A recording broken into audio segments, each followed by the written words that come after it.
following is a special presentation.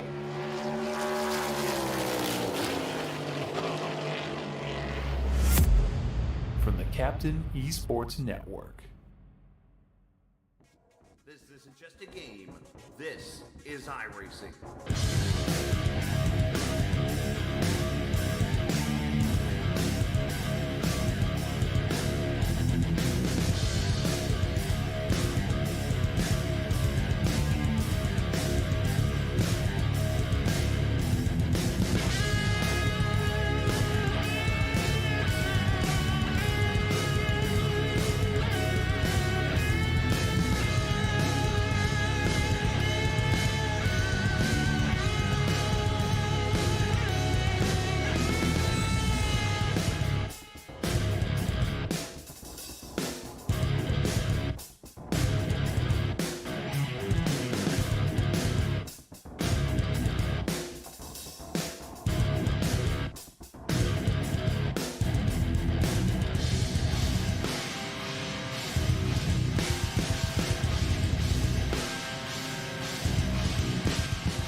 Tonight, another chance for somebody to prove that they are the master of the draft as we welcome you in to race number 3 of this 4-race series, which, by the way, has 6 different stages in it, if you will, to crown who is the master of the draft. It is the National Association for Stock Car Virtual Racing as we get ready from iRacing Superspeedway. Of course, the track says it is in Connecticut, but for the fun of it tonight, I picked a random spot on the map. And that spot somehow came out to be Thermopolis, Wyoming. That's where iRacing Superspeedway is tonight. Thermopolis, Wyoming. As we get ready for 67 laps of racing here around this 3-mile, ridiculously banked Superspeedway. And to find out who is the master of the draft this evening. A little bit of a later start than usual. I had a little bit of a later day at work, but the good news is we got the warm-up session coming up here in just a few moments, so we'll have plenty of time to do some chatting here before the race gets going, but we're going to go straight into qualifying here, which, of course, is presented by Vivid EV, which is Vivid Electronic Vehicles. A pretty cool deal there, so appreciate those guys for being a part. And remember, I talked about this being very high banked. Best way to explain this for somebody who's maybe never watched a race here at iRacing Superspeedway, if you remember the old NR 2003, the NASCAR Racing 2003 game, this is the old Coke track, basically. 3-mile track that is shaped like Martinsville. The corners going into it, it's like driving into Dover, like right here. You drop down the banking and get it to the bottom there. But it drafts like crazy, and there's no restrictor plates, no tapered spacers, no nothing, just all speed. Literally tonight, you're going to see speeds up to about 200 miles an hour here in qualifying, and then you're going to see speeds get up to about 230 miles an hour out here on the track. As this thing, dropping down into the corner there. This thing is a lot of fun. And it's hectic at the same time because you're going to see cars tonight do some things that you wouldn't think these trucks could do here at this track. It is an oval track, as I mentioned, shaped like Martinsville. The corners are very tight. You flow through them really quickly. The straightaways are very long. And as you see, you could probably fit a good 6, 7, 8, maybe 9 trucks wide through the corners if you really wanted to here tonight. But I think we're going to be in line for a great race here this evening at iRacing Superspeedway here in the Vet2Track Masters of the Draft Series. Of course, this is the National Association for Stock Car Virtual Racing. As right now, Clark on the pole with a 53.52.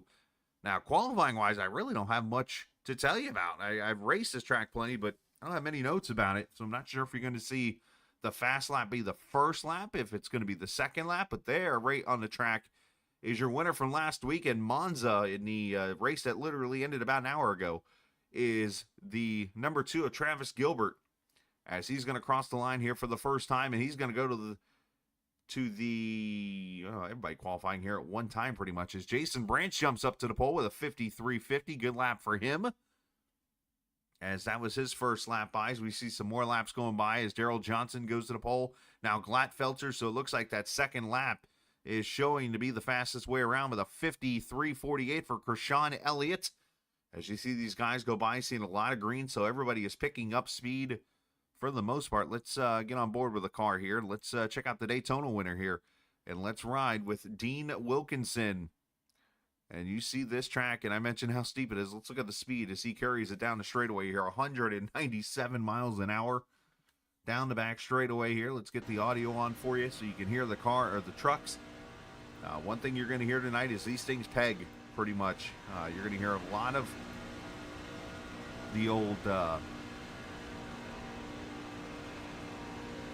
forgive me as I go just losing my mind here in the middle of the broadcast. But basically, you're going to hear the chip tonight in the engines because these things are going to be drafting so high that these trucks just can't handle the speed. But Kershawn Elliott, 53.48 on the pole right now. Let's see what the 55 does here as Wilkinson goes to the pole, 53.47 with a 5 compared to 47 with an 8 for Jim Treat, who is P2 right now. Now, everybody does have to run a qualifying lap in the session as per the rules here of the Masters of the Draft Series, as Tom Dixon is 18th right now. One truck left to run a lap, and that is this guy here, Dusty White, as he's going to have literally, well, he's going to get across the line here and should complete a lap right here. There he goes.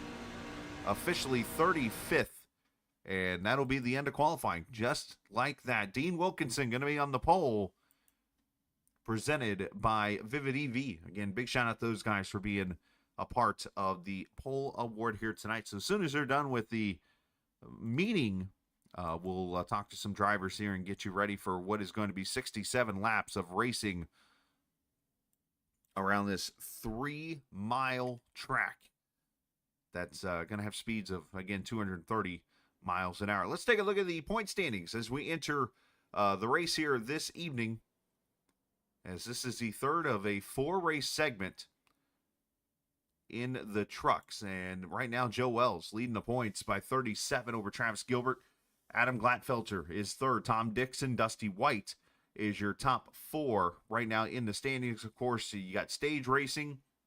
You've got so many different elements that come into play in the point standings. So a lot of guys, like you look down there, Jim Treat, Dylan Picklesimmer, some of those guys with 1 start, and you got some guys here with 2 starts. You're going to have plenty of time in the overall points to catch up, but when it comes to maybe winning the truck season bracket, might be a little out of reach for a lot of those guys there after missing just 1 race. Team points right now. TW Motorsports leads by 8 over G Lightning. Torqued Wrench in third. G Lightning Motorsports. There's a Motors and a Motors Sport. 2 teams there. Fourth, and Backwoods Mafia there in 5th position. As a matter of fact, 6th. Oh, this is interesting.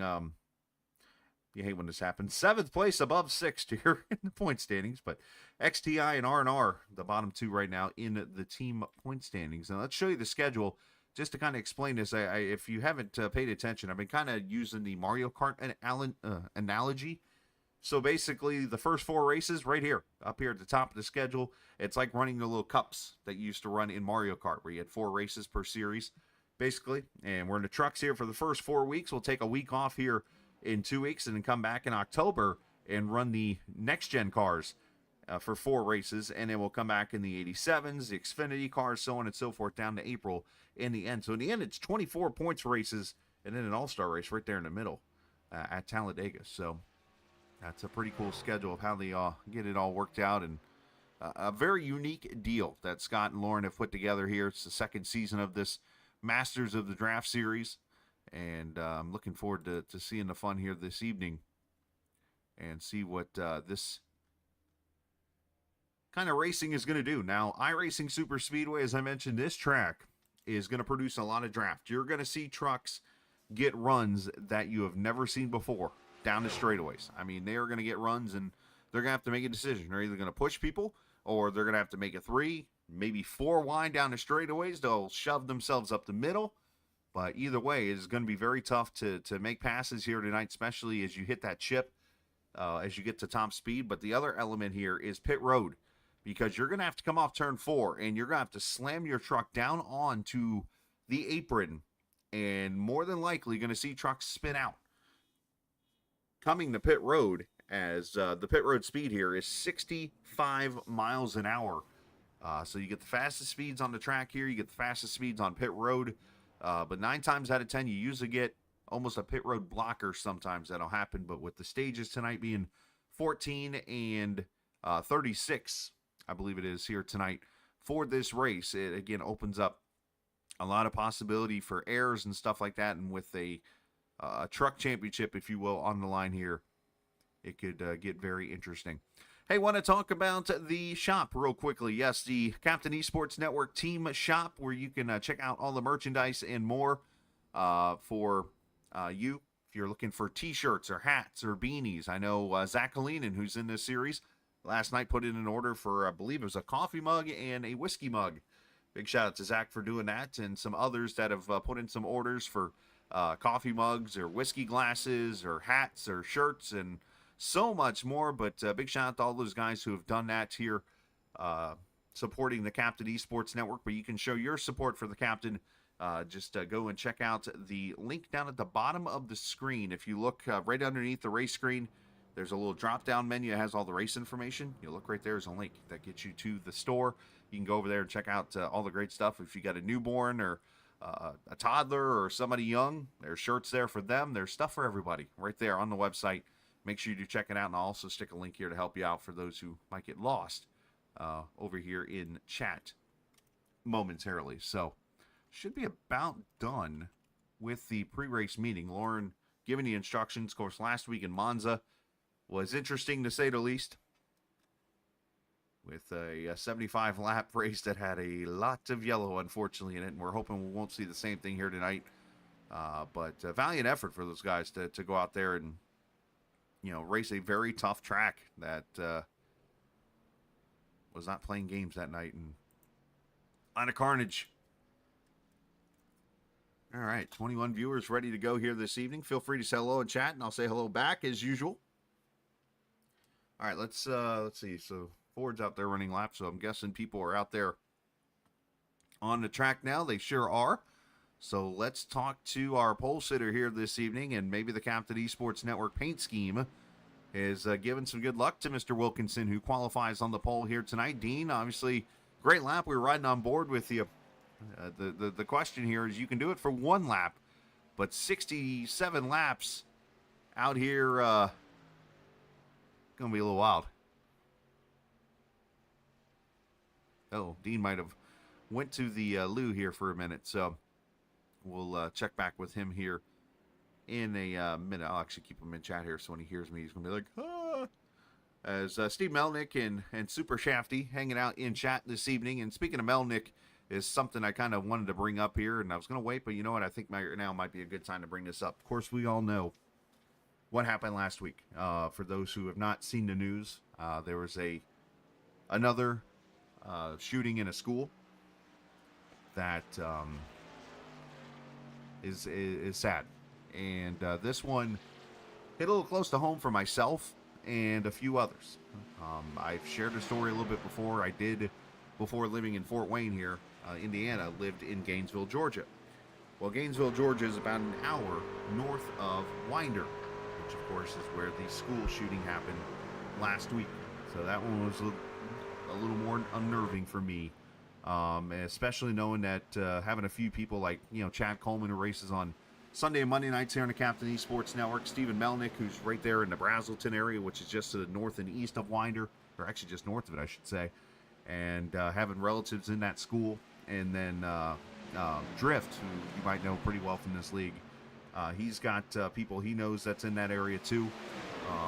Just want to send our thoughts and prayers to those guys, because it's hard enough breaking down the fact that every morning when you take your little one to school, and I'm speaking from somebody who's got a 5-year-old who's been in school for a month now, and knowing that, you drop that kid off, and who knows what's going to happen in school.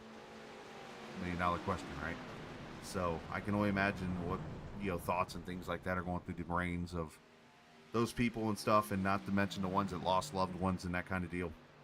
So big thoughts and prayers to all those people there in Georgia and everywhere right now that's been suffering from this. I mean, the next day you get a threat up in, I think, the Gainesville area or something like that.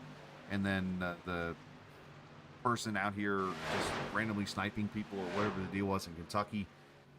It's just too much of this. So just thoughts and prayers with everybody right now. And want to just put that out there. While we got a minute, let's see if Dean has come back. Hello, Dean. Are you there? He has not returned. So we'll move him back, and let's say congrats to him on the pole here later on this evening. He's probably getting something to drink because this is going to be a pretty stressful race when it's over with. So we'll get him back to his channel here momentarily, and let's how about the points leader? Let's bring him up here and see what he's got to say, and that's Mr. Joe R. Hall. Hello there. Hello there. As Joe leading the points here after 2 weeks. So got 2 more weeks here. Can you hold them off with the wild card here tonight? And, of course, Talladega coming up next week to get a, we'll call it the truck side of the championship. Hello there. Oh. Hello there. Hello there. Oh, how yeah, about hi. that? Sorry. Yeah, Sorry. it's okay. Yeah, I mean, you know. Hi. I had a little potty break. Well, that's usually what this moment's for. We got about a minute or so. How do you keep this points lead after 2 weeks? Oh man, it's got to keep everybody behind me, it seems. But you know, right now the points lead isn't really the bigger picture. Got what 22 more weeks left here in the season, so really just looking to get some consistent finishes. If I can, you know, reel home a lead in the truck championship, that'd be nice. But really focused on working with my teammates again to get us up front and kind of stay there. Hopefully it's a little bit more space than Monza. So for those who have never seen this track on iRacing, what do we expect? So it's usually a coin flip if it's going to be carnage or if it's going to be relatively clean, and I've experienced both definitely. One of the things I think a lot of people need to keep in mind is the entry on that low line has a little bit of a level change. It's really going to throw a lot of these guys out of the loop here once you're in the draft. So I think one of the biggest things to expect is if any cautions come under or happen, I mean, it's probably going to be a result of bump drafting in the corners here because that banking is very steep too. So everyone's just going to drive up the track and hit that outside wall. Well, we appreciate your time, buddy, and we'll let you go get ready there in the old G Lightning channel as I continue to practice Roati. Thank you so much, man. Raise hell, praise Dale, and appreciate everything, Chris. Yes, sir. Joe Wells and the G Lightning crew going to start, looks like 12th in the standings as we get ready to go racing here. You see the grid is lining up. Let's take a look at the starting lineup here from iRacing Superspeedway. Now, let me go back to that town again. It says it's in Connecticut. You'll see that here in a second. But tonight, I have officially said in Thermopolis, Wyoming is where we're racing here tonight. Might be a little chilly there right now.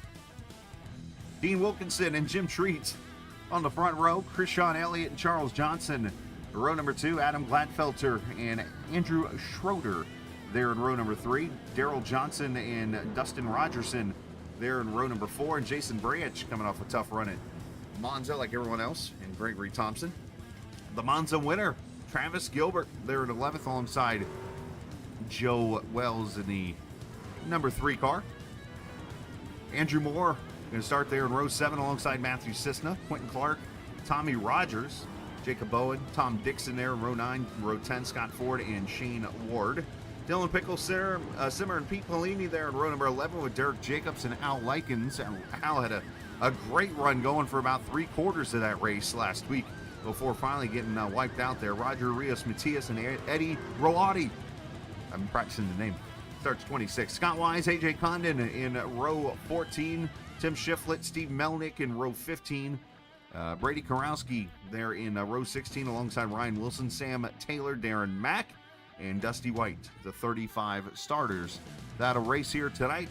As we show you the race information, as mentioned, it says here it's in Concord, so you get a whole nother city according to the SDK guys. So there's like 4 different cities things in. So 2.95 miles officially what they say the track is. 79 degrees on track, 69 in the air, 43% humidity. As mentioned, 67 laps, halfway 34, along with lap 14 being the 2 stages here tonight at iRacing Superspeedway. So, all right. These cars are going to come off turn number 4. Our cameras tonight presented by TrackCams22.com. They're online on Facebook in the iRacing forums at TrackCams22.com as the pace truck turns her sideways coming to pit road, and get ready for 230 miles an hour of racing around iRacing Superspeedway. Let the fun begin as round 3 of the Masters of the Draft is green. And right away, you see trucks starting to spread out, figuring out what lane they want to go to. If it's to the back, if it's in the front, if it's up to the top side, but a very wide track here. And you heard Joe talk about in the interview the way the transitions are going into the corners. As I mentioned, the track is shaped like Martinsville. However, it races a lot like Dover into the corners. So picture diving into a corner and going downhill right here. You see the trucks will almost bottom out, and it almost forces trucks to get up the track a little bit, forces you to kind of open up some room there through turn 3 and 4, and Dean Wilkinson going to lead lap number 1 here. Charles Johnson, Andrew Schroeder, Travis Gilbert, Adam Gladfelder, your top 5. Right there, you see that transition, how they hit that banking, and it almost bottoms out the truck and forces it up the track. I mean, banking, I think it's like 40 degrees if I remember correctly. I don't know exactly, but just want to check in. Matthew Cessna looks like starting on pit road, and Tom Dixon having some blinking issues apparently in the 29 truck. I'll have to check in on that here momentarily, but trucks roar through turn 3 and 4. There are no stage breaks in the stage racing. It is straight up. You cross the line, you get bonus points, and you continue on in this Vet to Track Masters of the Draft Series in the National Association for Stock Car Virtual Racing. 2 laps complete already. Fast lap 48.6. It's like laps around Talladega, except this track is a quarter mile longer. C2, 3 wide. As Wilkinson, Johnson right there on his back, just being very patient with him. You see those trucks that clip the apron, and that's going to be a lot of the cause, I think, of the wrecks here tonight. Somebody's going to misjudge. They're going to hit that apron, and it's going to shove the truck up the track into another one. And that could be the issues you see here this evening. Jason Branch up there on the top side. He's got the 06 pushing him. I'm sorry, the 08, Gregory Thompson. There's 32, almost washes up into him.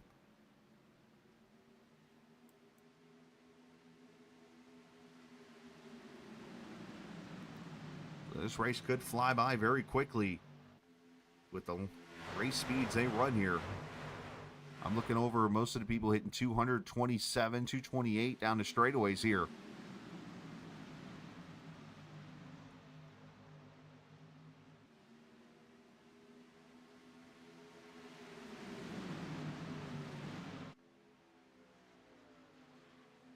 If you're watching, you'll start to hear like that. Whoa, whoa, whoa, whoa, whoa. That's truck carrying too much speed. And unfortunately, the setup here on iRacing is, well, they've got the truck maxed out at 225 to 230 miles an hour.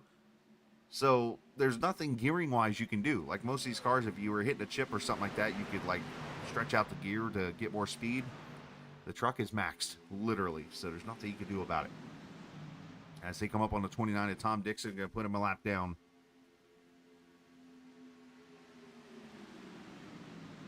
But look at this, Travis Gilbert picking up where he left off last week.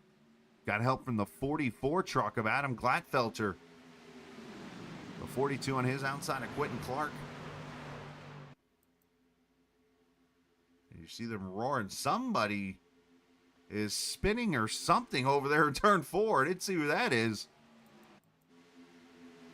But somebody had some issues over there. Easy. Almost 3, make it 4 wide, and here come the 25 of Al Likens.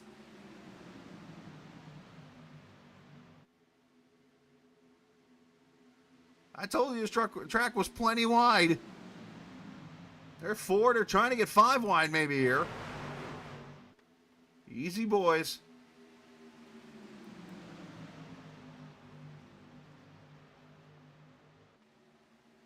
And must have been Pete Polini was having the issues. He has jumped the pit road. So tough break for Pete. One truck down on the apron here. So they're really picking it up now.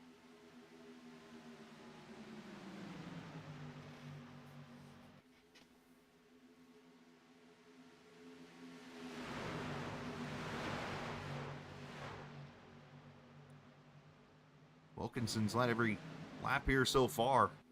They got a little racy there for a minute.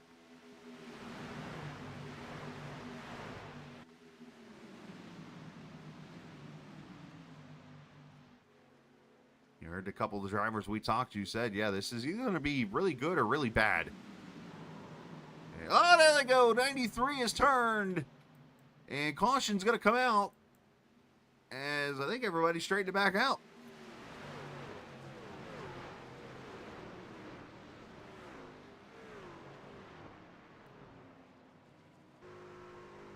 So first caution here as we ride with Roger Rios Matias at lap number 7.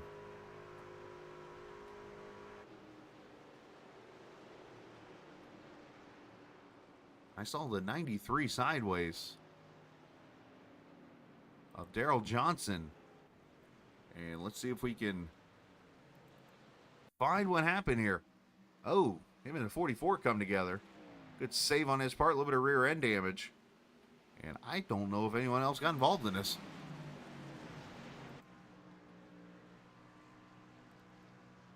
Hang on one more time here. Yeah, he and the 44 come together. A little damage there on that other truck. And yeah, I mean, that's the only truck. Somehow, one truck involved in this. And it was a great save on Daryl's part.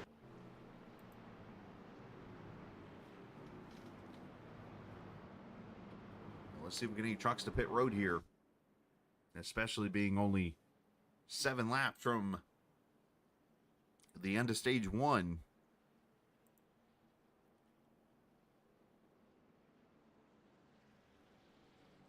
And it looks like that's where we're going to get. Everybody's coming to pit road. So a 65-mile-an-hour pit speed.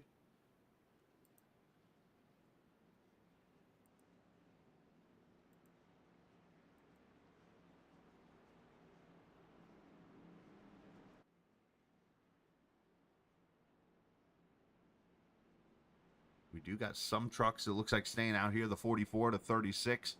The 28 and the 08 going to try to stay out and maybe get a stage win here.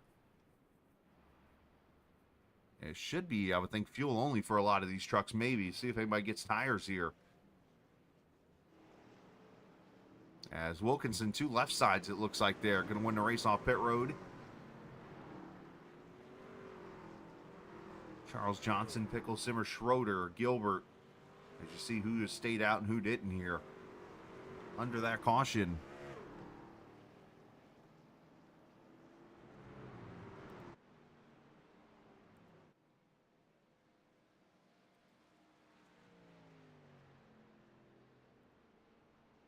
Appreciate the viewers hanging out here this evening.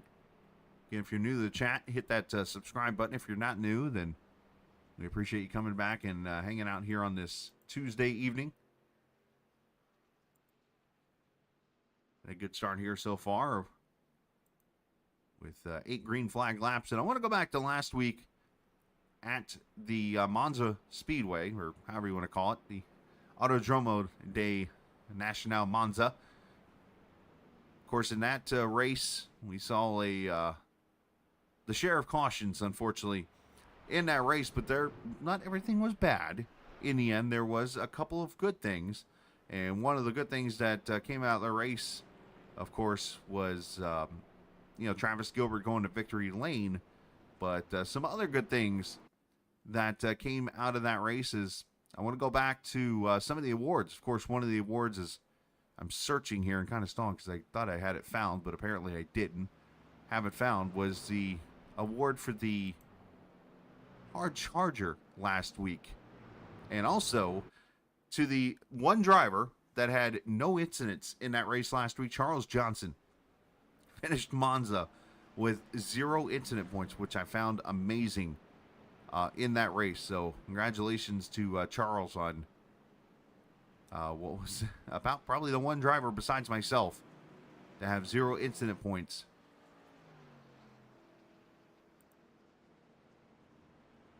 In the race.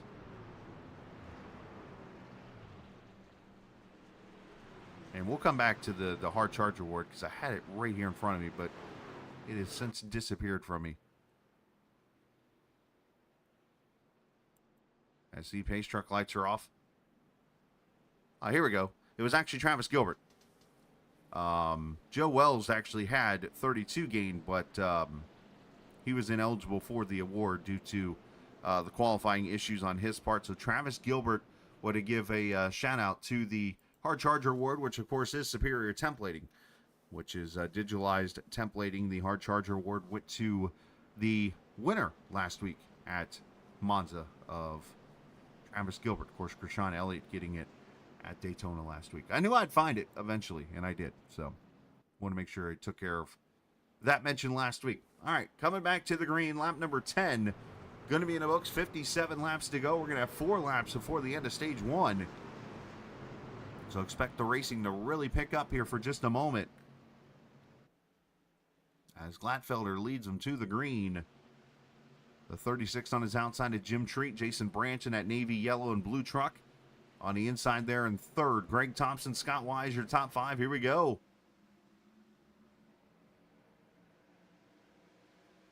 Front 3 go single file already. Front 4, maybe the front 5 if Wise gets it to 4th gear.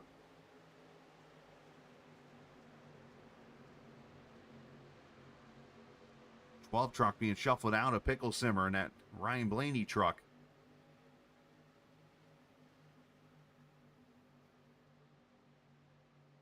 This gives you a good vantage point of how wide this track is, how big it is. If you, again, look at this up the middle. That is Cessna, I believe, in the 90 truck that just shot up the middle. 4 wide, almost 5 wide. Look at this. As Branch leads him off turn 4. Hold on, boys.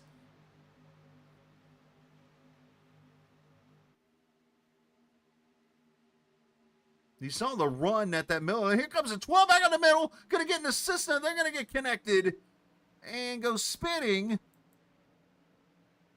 And it looks like they're going to save it in the end, but they're going to lose out on track position as Thompson goes to the lead. Well, you went from 0 to 0, that 90 did. Cisna all the way through the pack with that run, drafted to the lead. And then you saw the 12 of Pickle Simmer come back up through the field after getting shuffled.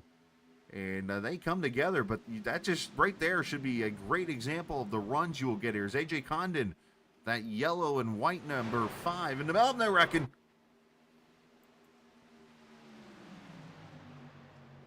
And second caution going to come out as the 19 has gone around of Charles Johnson. I see the 27 is spun. The 34, Tommy Rogers. And second caution is going to come out, and Greg Thompson going to get himself a stage win here momentarily, depending on what he decides to do. This is always the tricky part in the series. I've had this happen a couple times when I raced here, is you come out and you get a caution right here before you get the green flag. And it does not matter when the green comes out, when the pits open up, or whatever. At lap 14, however you cross the line is how you cross the line to end the stage. So if you decide to stay out, you could be risking not being able to pit under that caution. If you don't stay out, then you come to pit road, then you obviously lose your track position. So curious to see how this is all going to work out for these guys. As next time by will be the 1 to go in stage 1. And we'll see what these leaders do. Do they go ahead and stay out here and say, hey, I want the stage points? Or are they going to come to pit road and say, let me go ahead and get fuel and get ready for the second stage? And we'll show a replay here momentarily once we see what they do here. Looks like everybody's staying out right now in the top 3. top 5, top 6. Looks like everybody in the top 10 going to stay out. So we'll make it official next time by for Greg Thompson. But let's go back to the replay now and show what happened here. Of course, these guys do have a reset here tonight to work with.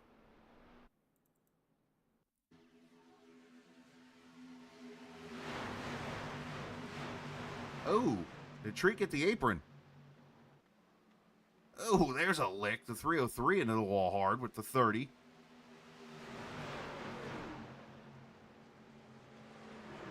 .36 into it. Sheet metal flying everywhere. All right, let's go to the crash cam here and see if we can get a better view of this. All right, let's try that one more again.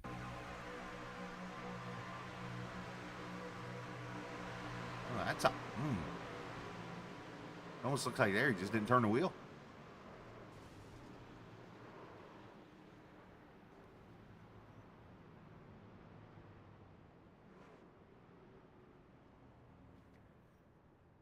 Maybe just could have been easily looking at the mirror or been distracted by something there, but trust me, little things like that happen, and when you're going 220 mile an hour into a corner, you just forget to turn or bottom out or whatever there. That was a lick right there.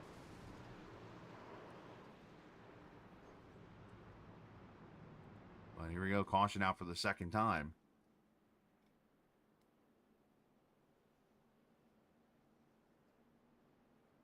So we did have pit stops from 19th on back. Melnick, Daryl Johnson, and others coming to pit road is coming off of turn number 4. They're going to get 1 to go this time by.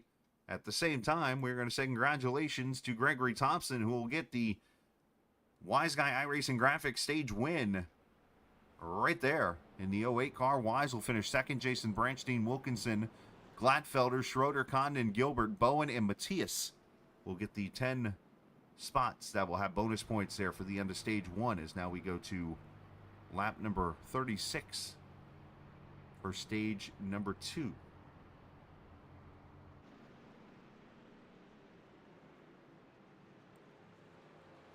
Want to give a shout out to 40 Racewear. Of course, Jim Herrick doing great things here in the Indianapolis area with taking care of his customers and taking care of race car drivers that love to put on gloves or even wear very comfortable race shoes while they're on iRacing and on their simulator.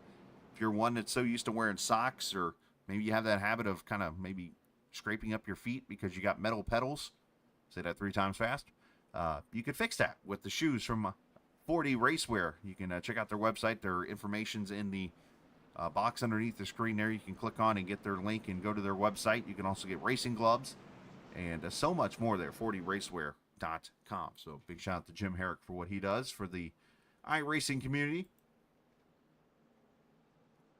He'll be getting ready to probably run his hometown 6-hour race that's coming up this weekend. The 6 hours race at Indianapolis with the GT3 cars and IMSA. I think the DTP and those cars are going to be out there also. So for those guys running the first 6-hour race there, good luck to you guys.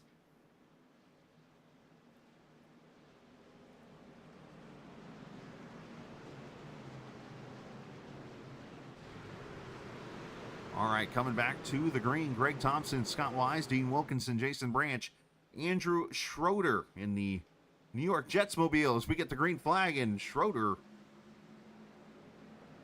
did not get a good start there for a split second. The 2 ran him over, but looks like everything settles. Meanwhile, Greg Thompson is going to go backwards, it looks like here. Oh, going to get tight here.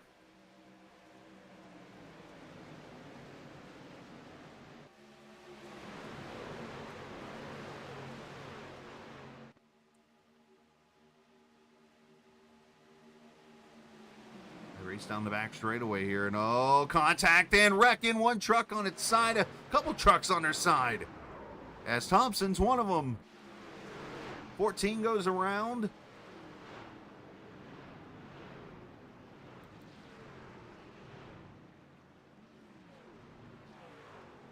And caution comes out. Tim Shiflett also with damage.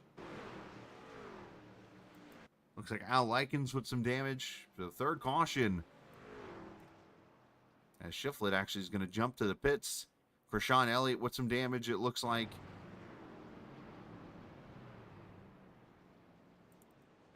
As Pat joins in at the right time, apparently. Let's see how this all started.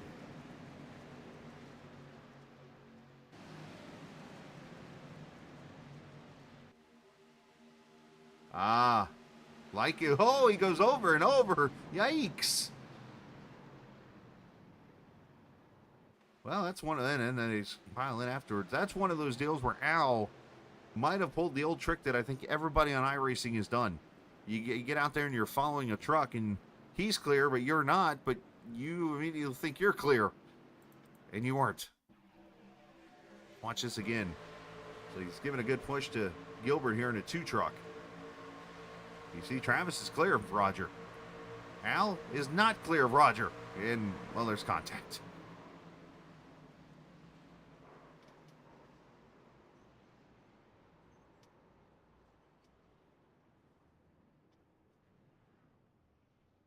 And, if you're a rookie on iRacing or was a rookie at one point, you've done that specific move, because I've done it myself, and I've been on iRacing for 12 years. Watch this. This is the ride.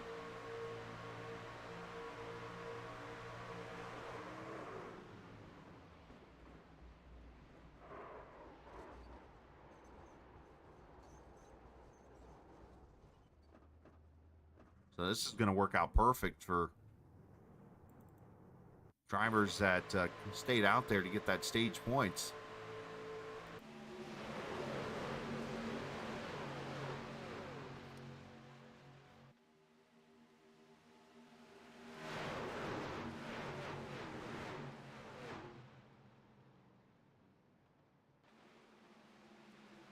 He's at 29 with damage. Krishan Elliott at 54 hit the wall hard on the inside. Let's try with Shiflett here.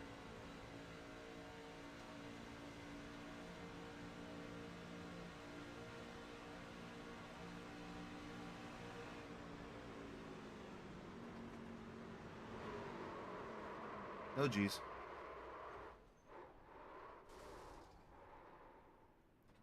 That could have been a lot harder of a look than it looked. All right, so 18 laps in the books.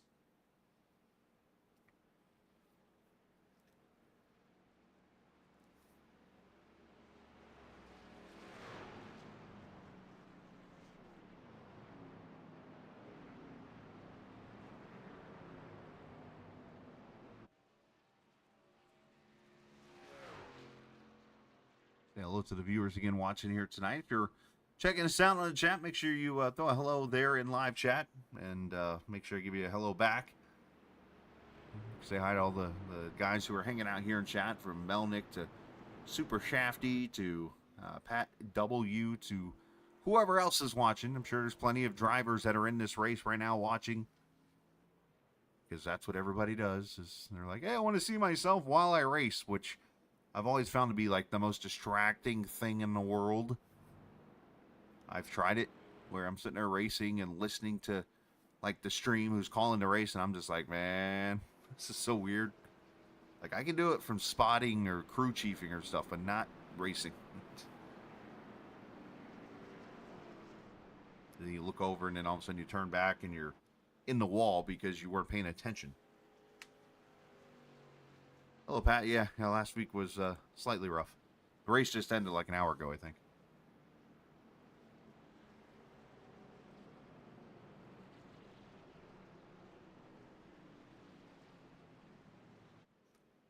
All right, going to come to the green flag. The 23, Ryan Wilson leading. Andrew Moore second. Quentin Clark, Travis Gilbert, and Dustin Rogerson, your top 5.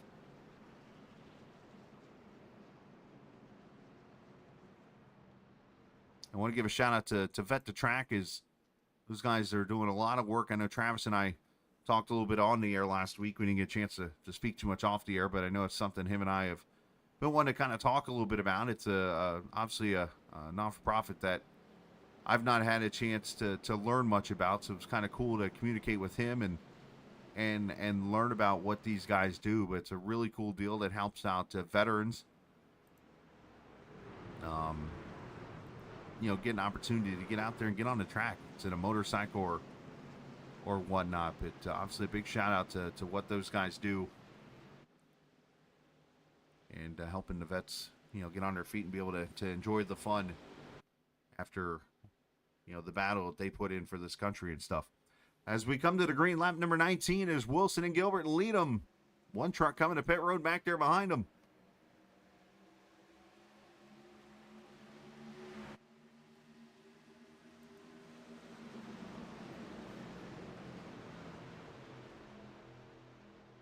Let's get to turn one here. Let's see if we can get into a rhythm.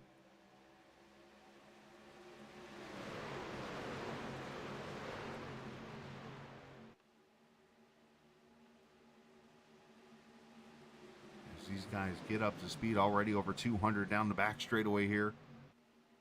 Already seeing 4, already seeing almost 5 wide.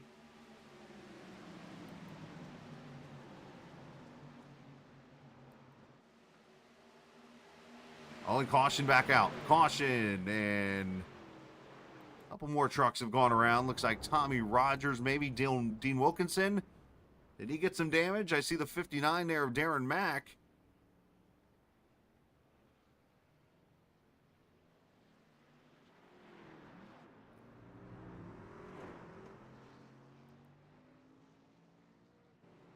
As cautions breed cautions. I'm starting to think that I am the bad luck charm in this series.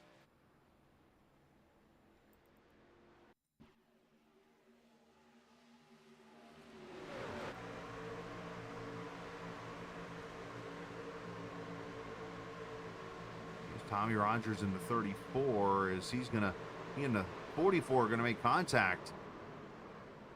The 9's gonna get hit. There's the 59. The Ohio State car, which means he's saying OHNO.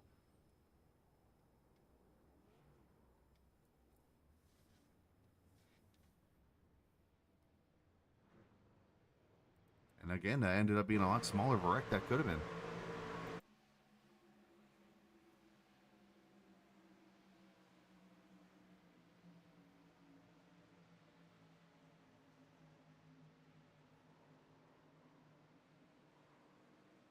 '59 gets into 11, add the 9 to the list.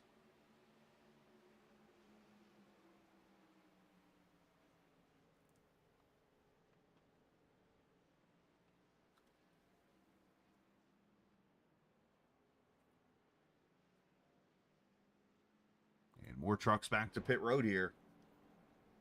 Matter of fact, a lot of the drivers back towards the top, about 16th on back. All coming in here. Let's say hello to an old buddy. A guy that I've raced plenty with in this series when I was a pain in the, DeLorean. Best move I ever made was going back to the broadcast booth. It has allowed me to be a lot more tamer with iRacing now. Because much like a lot of other people, you can easily blow a gasket out here on the track when somebody makes you mad. But never had a problem really racing with this guy, and he was a lot of fun to hang out with and talk to. And here he is, Andrew Moore, the leader of this race. Hey, buddy, doing good, man. Obviously, 22 laps in, looking pretty sharp. I know I'm used to seeing a yellow truck on you, but still, this red and white truck surviving so far. Good to see you back up front. Yeah, we changed up the truck this year, but I got real lucky, and, well, I didn't get any stage points, so I pit on the stage right before the last caution before this one. And no point in going back in because I'm going to make it to the stage. So I just stayed out and got the track position, and now we're up here and we're getting lucky. Now, correct me if I'm wrong here, and I'm not sure. Do you work for this company that's on your hood? Or do you... go ahead. Maybe. Maybe. Well, I asked this because it's a supermarket chain, isn't it? Right, yep. Yeah, that's what I thought. And it's pronounced Weiss. Wise, yeah. That's what I thought. Okay, that's one reason why I asked. I'd seen the name, and I'm like, I think that's a grocery market. But either way. No, man, good to see you out here. Obviously, what's the racing like out here so far? Been seeing a lot of 3 and 4 wide, even some 5 wide. Yeah, it's really fast, and people are daring, so it's fun. But it sucks when people wreck. So hopefully we can clean it up a little bit and just get some crazy racing going. All right, one to go here. Good luck. Thanks, buddy. Yes, sir. Andrew Moore, the leader here at the iRacing Superspeedways. We get him to his team. I want to make sure I put him in the right spot. Yeah, I did. Good. Doing a good job here and leading this race.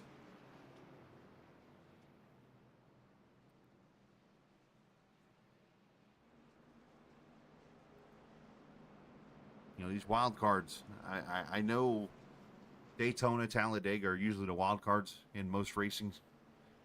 But when Daytona and Talladega seem normal to the other two tracks, Monza and iRacing Superspeedway, you know, I think these become more of a wild card than those are. But next week we'll finish out the truck run of the season at Talladega, the fourth and final race.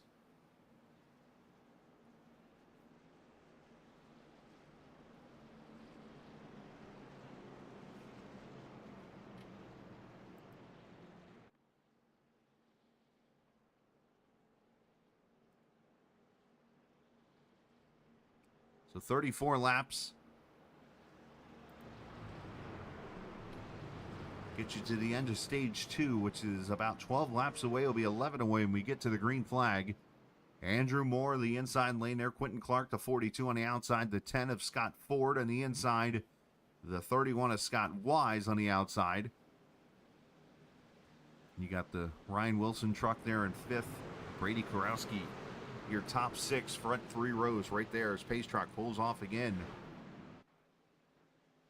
You see a lot of trucks came in and topped off. That's why you're seeing single file pretty much after about the 6th row. But you got to be careful because I believe there's no lane changes allowed. I know that's the way it used to be. As green flag comes out.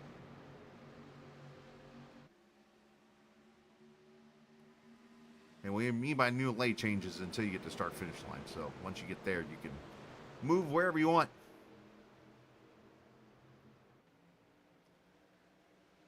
As Wise giving a bumper to the 42. Going to push him out here into the front. As everybody spreads out. 2, 3. Seeing 4 wide. Let's see if they take a little break here and kind of settle down for a couple laps.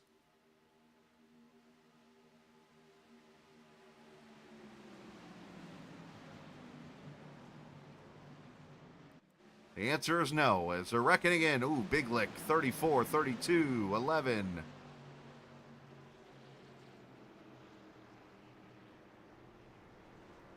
Dustin Rogerson. Tommy Rogers, Dusty White. Amongst others involved.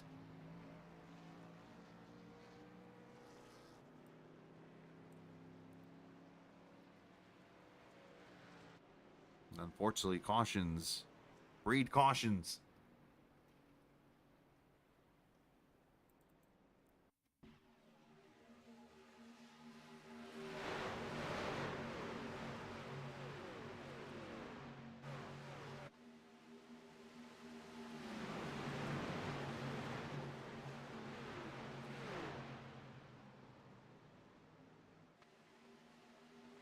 Looks like Rogers got turned sideways there. Didn't see if he had help or...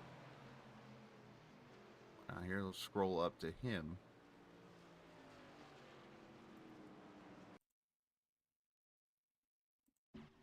Let's go to the old blimp. There he is on the bottom side. Got the 14 there. And a caddy corner to him. And yeah, just going to... Once again, that's the 3rd time in a row we've seen a driver trying to draft another truck, pull down, thinking he's clear, and he's not. I mean, I'm going to use this caution as an example to try to, for the viewers who watch and aren't used to iRacing or anything, or Super Speedway racing series, I want to try to explain this to you. For those who are used to this, you're going to know exactly what I'm talking about. So let's stop here for a second. Let's go on board from the roof cam. And we're actually going to go on board with the 14 here of Krishan Elliott. So, at least I believe this is Krishan here in the 14 truck. Let me find his name. All right, so here he is. All right, so you obviously have, You got 2 trucks to your inside here. As a matter of fact, I have the technology to do this. Let's do this. I can move around. All right, here we go. So we're on board with the 14 truck. You got 2 trucks to his inside. You got 1 truck to the bottom. And then you're going to see, I'm going to stop it right here. All right, see the 29 has got this lane to the bottom. He's got it all by himself. You look over here behind Krishan, there's a truck right here just to his left. So that truck's got a lot of momentum. So Krishan right here, and again, others have done this. I'm just picking on Krishan only because he's the truck I'm on board with and who this happens to. So Dixon's going to move down. Well, immediate instinct thinks, hey, I'm riding with Dixon. I'm going to go down with Tom, right? Problem is, again, there's this truck that sits over here that is going to come into the picture, and you're going to make that commitment in your head, and, well, this is where that car is going to all of a sudden turn down to go to the inside lane. You're going to follow him down, and, well, there's a meeting in the bottom lane. And Tommy, unfortunately, becomes a victim. That's, again, we've seen that in 3 of the 4 cautions so far here, is somebody just misjudging and pulling down, and there's a truck down there because of just maybe trying to push with another truck or so on and so forth. I mean, let's go back here really quickly. I don't usually get to do this, but we're going to go back to our cautions here really quickly, and I'm going to show those off to you and kind of show you what exactly we're seeing. Just give me a second here because I have to go pull up the wrecks on the highlight film. So here we go. This was the caution back a few minutes ago at lap number 12. You're going to see truck move down. Or move up in this case, and there's the contact there. Then you're going to see a few minutes later,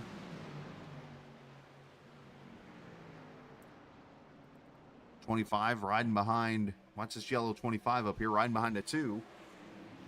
What do you see here? 2 trucks got a clear lane to the bottom all the way down. 25 is not so clear.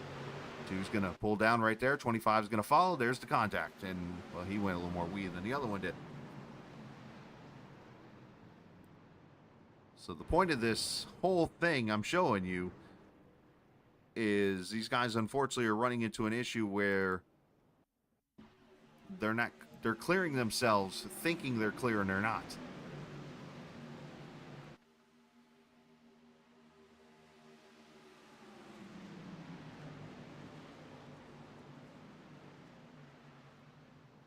So unfortunately, Krishan was my example I used. So sorry, buddy. Good dude. All right, so we're getting ready to come back to green. Let's see how these guys take off here. And again, if you're not new to iRacing and you're like, okay, you're teaching me something I already know, look, you never know who's watching for the first time and who might not have that knowledge. And hopefully I was able to make somebody 1% smarter tonight.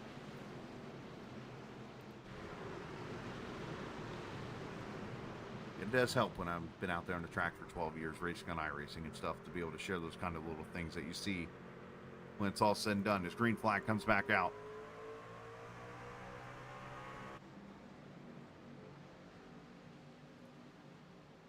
As Brady Karowski there in the inside lane with Moore and Wise taking off here from the start.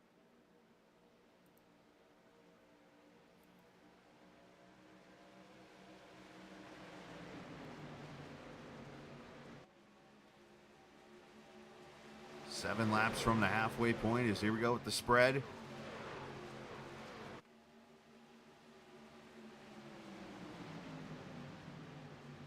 Top side, that's the 90 of Cisna. He's got some help. Going to make this 4 wide potentially. Down into turn 1. Got to be careful here.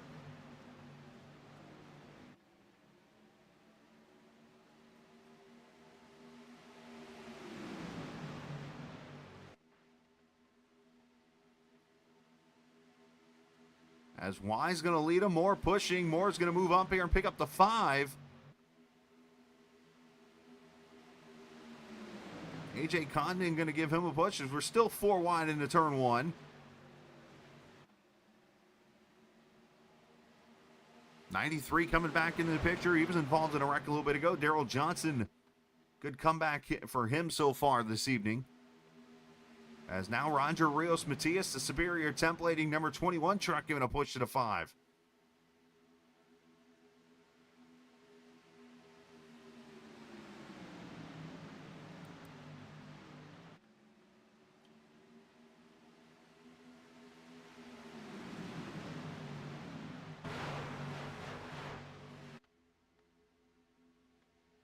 Side draft playing a big role here when you got speeds of 220 to 230 miles an hour down these corners. You pack some air on somebody's spoiler, and you're going to really get good runs into the corner.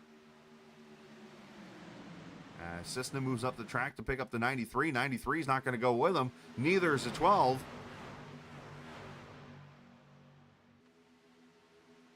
And they're going to fall back here a little bit as Condon goes to the lead.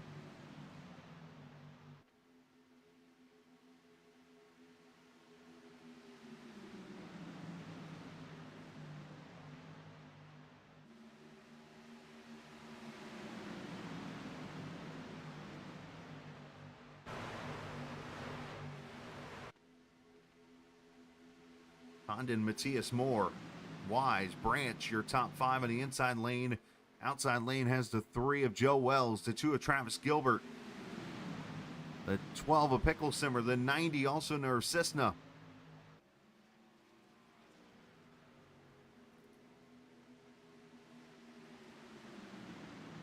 If you get your line organized, you'll definitely get a super run down the straightaway here.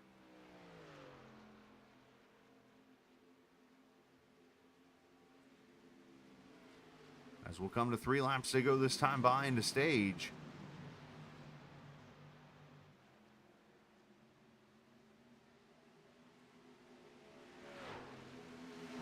Round number 3 of the Masters of the Draft. Of course, presented by Vets to Track.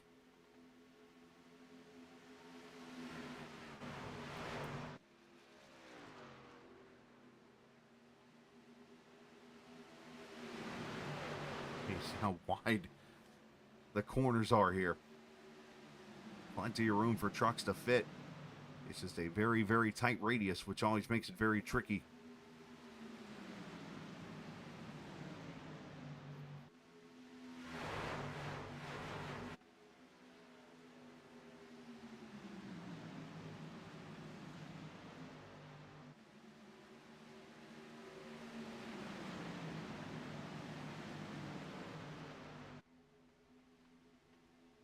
As they'll go by the... Oh, caution. And did I see Pickle Simmer potentially in the outside wall? Sure did. And that is going to end stage 2, it looks like.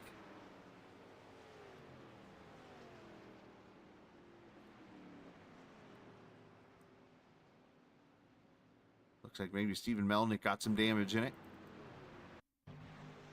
The App State truck, and you see Likens get a little out of shape. I'm sorry, it's not the App State truck. I apologize. That is actually the school.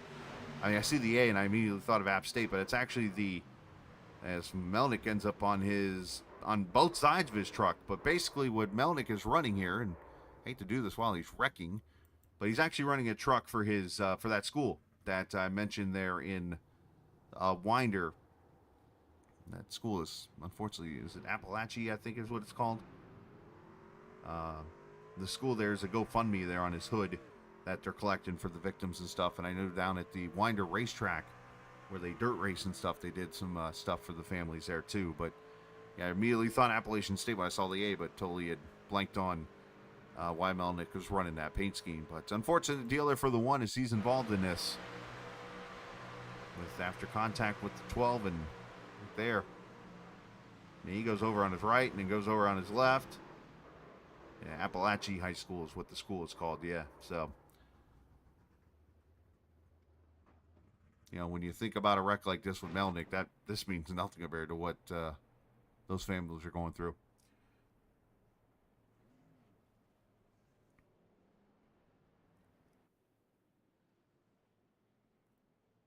All right, so Pace Truck catching up here with the 5 of AJ Condon, as he's going to take the white flag right now for the second stage. A lot of trucks on pit road here, but it looks like it will be AJ Condon, Roger Rios Matias, Travis Gilbert, Andrew Moore, Joe Wells, Scott Wise, Quentin Clark, Jason Branch, Adam Gladfelter, and Greg Thompson. Going to be the 10 drivers to get bonus points here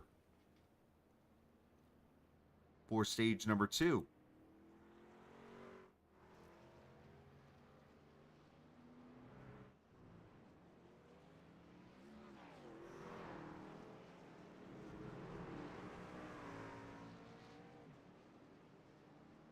As all these trucks leave pit road.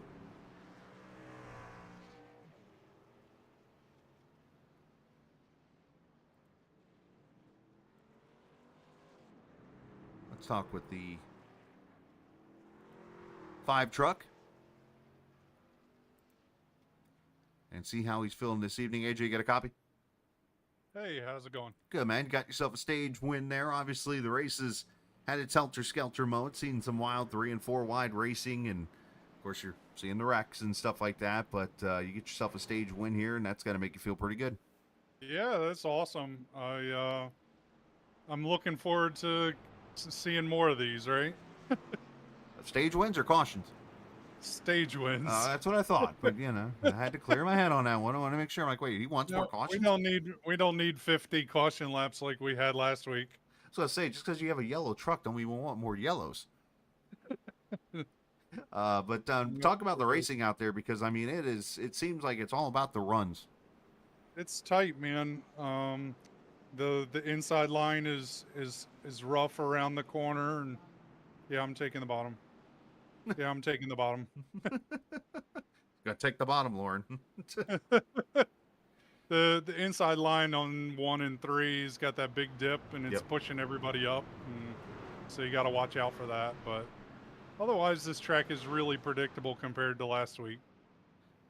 Well, hopefully we'll get that 5 car maybe to victory lane here tonight. You're halfway through this thing. Get yourself 10 points, and let's see if you can get yourself the victory lane.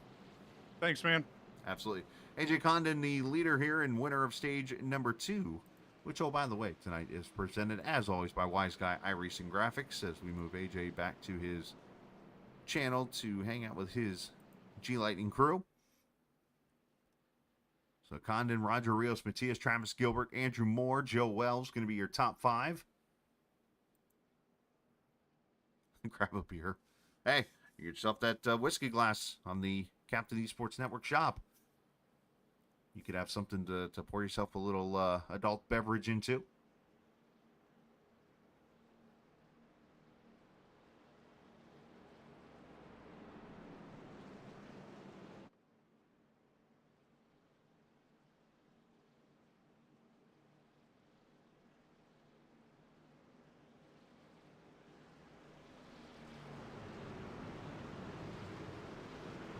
All right, going to come off of turn number 4.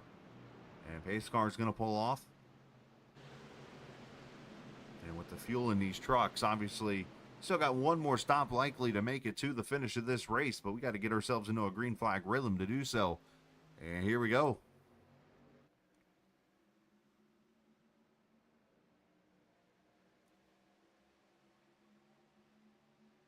As everybody tries to get up to speed.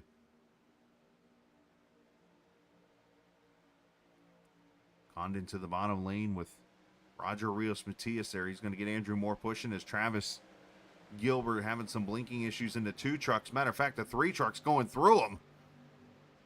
As Gilbert kind of aborts out of the way, and that's going to absolutely destroy the inside lane.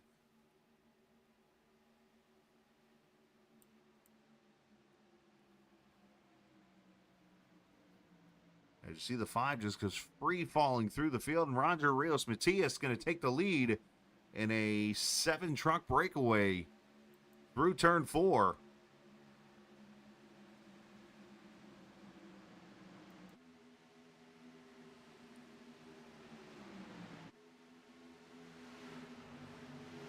As everybody tries to get paired back up, find their partners and friends and whoever's got the momentum at the time and get in line with them.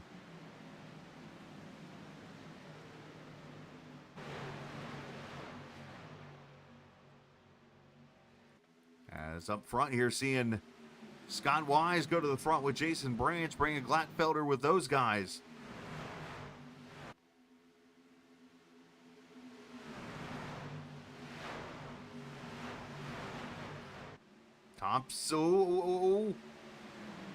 Thompson got to the right rear of the 44, and they had to check up a little bit there, or else there could have been a real big wreck.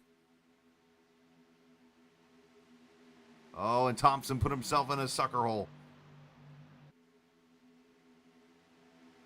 But, I mean, look at the momentum. There's an example right there. The 5, you remember on the restart, went straight backwards because the inside lane fell apart.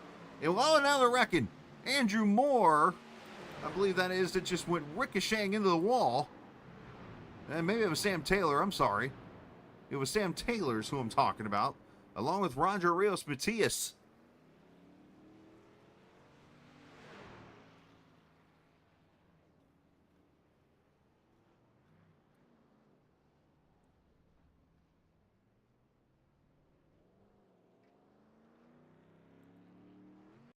And back under yellow. Saw a red truck. I thought it was Andrew for a second. Lee Condon gives him the push into the corner, gets to his left rear, and just spins him out. Very easy to do. And Andrew does get into the 21, but everybody did a great job missing Roger.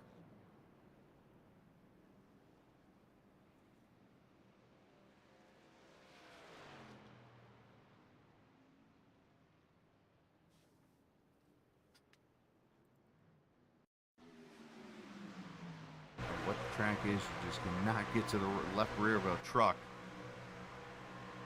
See the replay here, you're going to see the 5 just gets to the left rear of the 9 here. He's trying to help him out, and just unfortunately sends him for a yeet.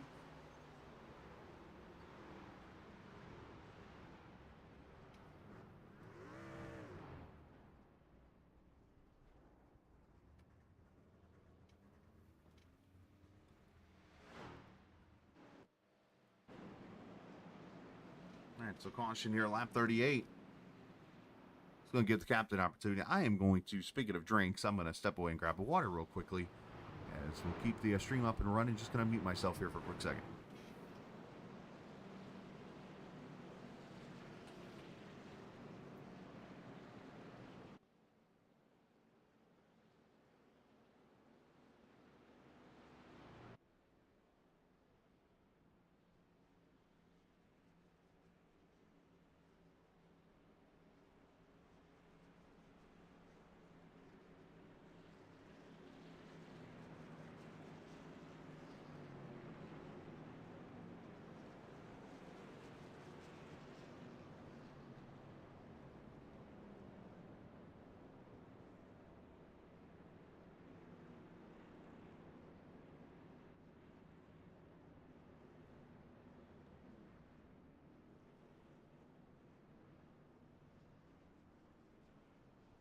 All right, a lot of trucks look like coming to pit road here.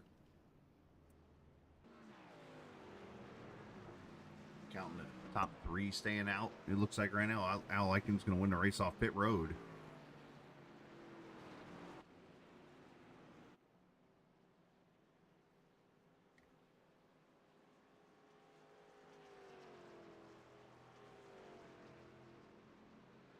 Again, a big thank you to everyone watching here tonight on the Captain Esports Network, and including, more than likely, our good buddy Mark down at MC Racing here in downtown Fort Wayne, who's always hanging out with us. Want to give him a special shout out as always. He's got 2 simulators all set up for people to just come on walking in there and do some racing themselves. I'm have to get back in there and check it out and see how everything's going at MC Racing here in downtown. They're right across the street from a courthouse, which is always very interesting. It's like the perfect location because, not because of the courthouse, but because there's so many events always going on in downtown that you can just swing on in there and go throw on a simulator for a few laps. And for those who especially have never raced on iRacing or any kind of simulator like this, you get that experience. It's got the vibration and everything to it. Play some music. It's definitely a cool feeling in there. Not to mention the waiting room he has some drift cars that you can go in there and run laps with and stuff. It's really cool setup in there. So check out MC Racing if you ever get a chance to come through the area. If you're heading to a race somewhere, if you're maybe going to Michigan to watch a race at Berlin, or you got the dirt tracks in Ohio, or even short track and dirt tracks here in Indiana, there's so many great places to go watch a race. And on your way through, stop downtown Fort Wayne and go do some sim racing at MC Racing. So appreciate Mark for always hanging out and watching us.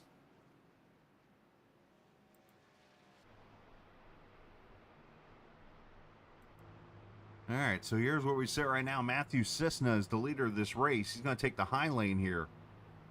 As we come to the green, Stephen Melnick going to start outside, or inside in this case, row 1. Al Likens, Ryan Wilson, Dylan Picklesimmer going to be your top 5 as we come to the green. 26 laps to go.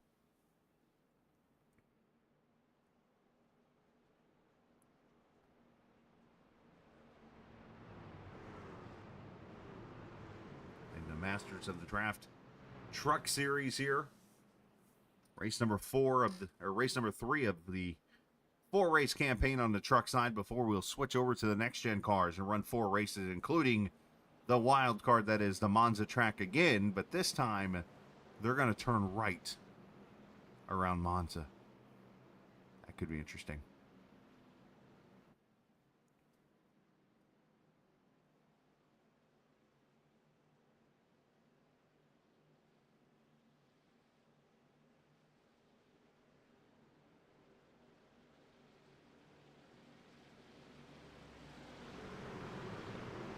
Coming to the green at lap 41 as the 90 going to see the green flag up in the front.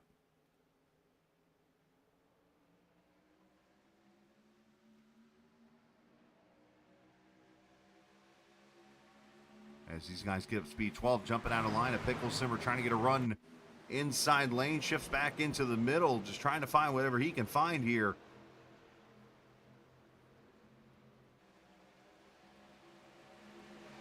Still got plenty of racing to go here, so obviously patience going to pay a virtue here as you find out who's got resets left, who doesn't, and who can find their way up to the front.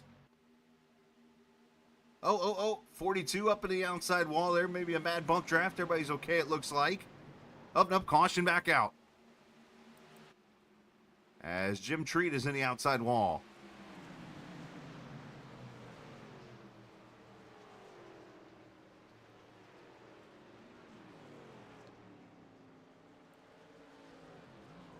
As Mad Z Dog 13 hanging out in chat. Appreciate you, sir, or ma'am. Somebody needs to break down the acronym for me. What's GLM? Thinking good luck, mate, maybe? Is that what that is? Oh, the checkup right there, and 36 is going to get turned. Yeah, it looks like the 2 with some damage. 55 of Wilkinson gets hooked.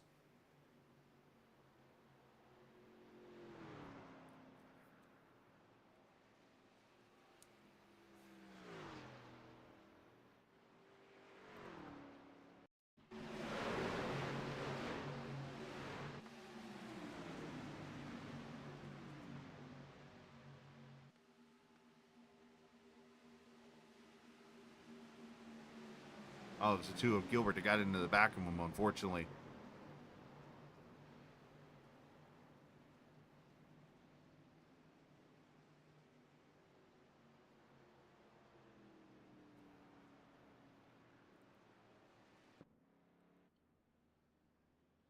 All right, so now you got to wonder where this window is for fuel. Who comes to pit road, tops it off, and doesn't pit the rest of this race?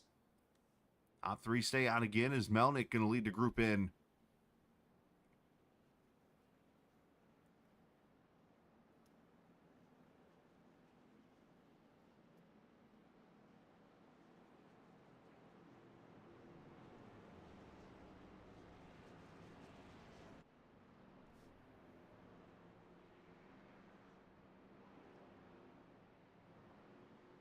Well, you can see some guys take tires and fuel here, which if you got them, use them.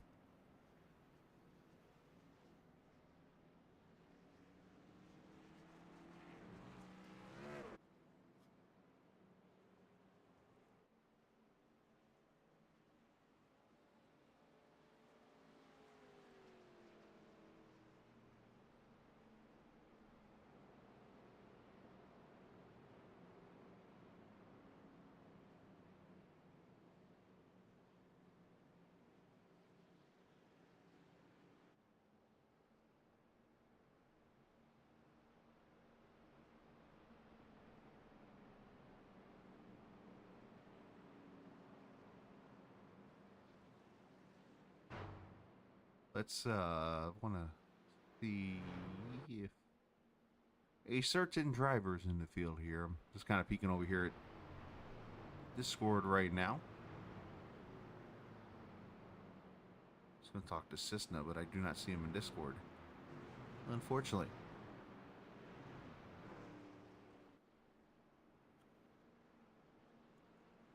Driver I do see is we haven't gotten a one to go yet. The guy running second, I want to bring him up here. Let's have a word with him as Al Likens running second right now. Let's bring the 25 up here. Al, you get a copy? Yeah, I got a copy. All right. First things first, hair check. Still got the hair above your head there from the scrape on the top of the lid? I do for now. Man, I go back to last week in Monza. I know, obviously, the race is what it was, but one thing you did a good job is keeping yourself up there in the front. And here you are back up front again here tonight at iRacing Superspeedway and what has been a race of runs, literally. If you get that run, you just take it. So I asked the question like I did last week, how do you keep yourself up front? I've got a little damage from that flip. Still bugging my speed right now, but I just need to stay up here and see what happens. How much is the draft helping you out in that situation? Oh, it's big time. Now, if I'm by myself, I'm losing too much speed, but you never know what can happen. Absolutely, man. Well, hey, get ready to go back green. 22 to go when you get it. So best of luck. All right, thank you. Yes, sir. Al Likens in the 25 truck. Still got a little bit of damage here from the as I guess we'll call it, down into, or down on the back straightaway earlier after that contact.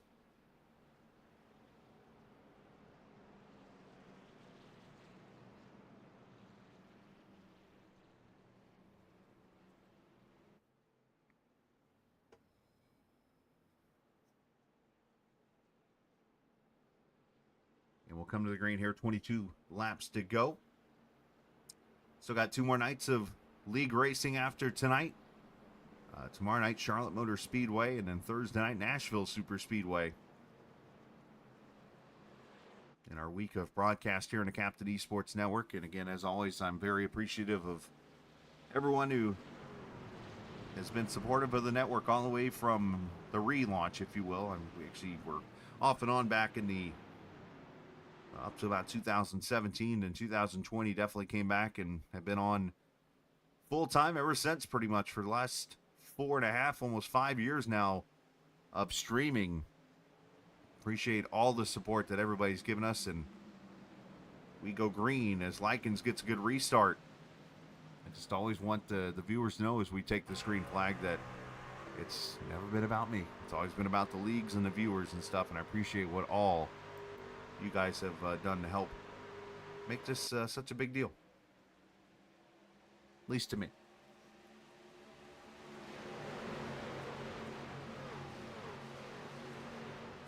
$22 to go, seeing guys making moves up here at the front, just carrying that speed and just getting whatever they can get down the straightaway here. As Likens, wonder how it's going to be out in clean air. He talked about it being kind of slower when he's by himself, and now he's got the 10 right there behind him with Scott Ford.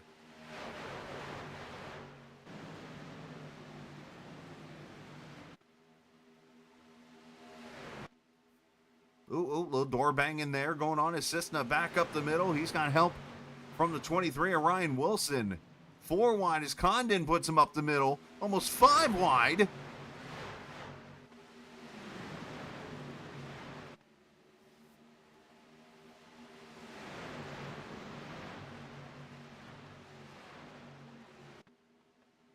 As 12 of Pickle Simmer comes back in. There's the 93 of Daryl Johnson. The who's who of super speedway racers up here in the front.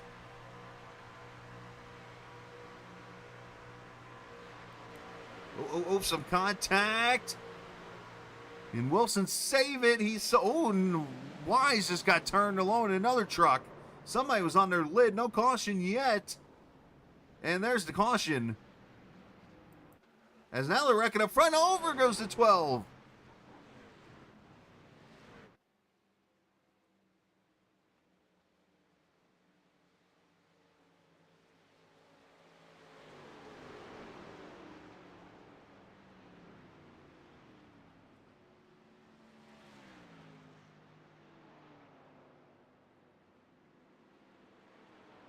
There was about 3 different wrecks here.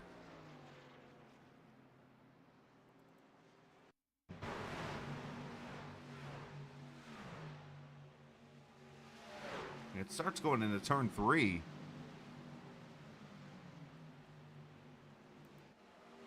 see the saves here, and there's where I saw Scott get turned sideways, and there's the 48 going around. And up here, the 12's going to go, and he's going to get turned by the 5.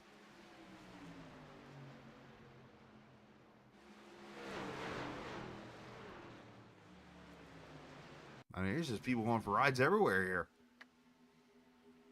Where's Scott at? Here he is. Yeah, starts right up there. 25 and 23 get loose. Everybody's trying to catch on to it. 10 gets into the 31. He saves it. 48's going to go around. 59's going to go around. And then 12's going to go over here.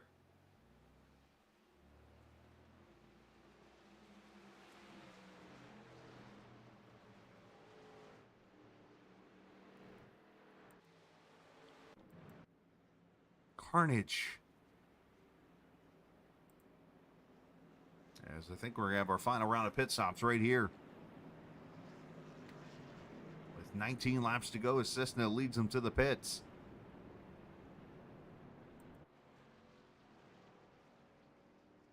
If you got your reset, use it here. If not, then get your tires and fuel, or just fuel only, and get out there in the front trying to get that clean air. As race off pit road looks like going to go to Roger Rios, Matias, Andrew Moore, Melnick, Johnson, and Clark, your top 5.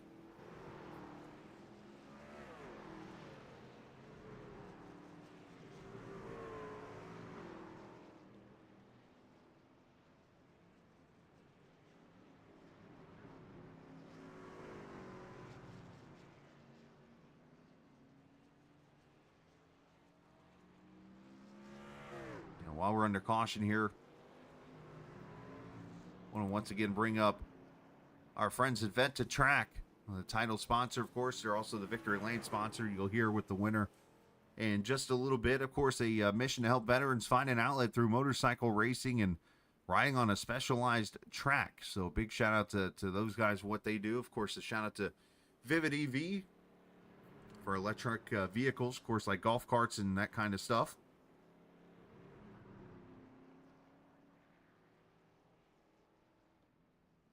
A big shout out to all the sponsors here that help get this National Association for Stock Car Virtual Racing out on track.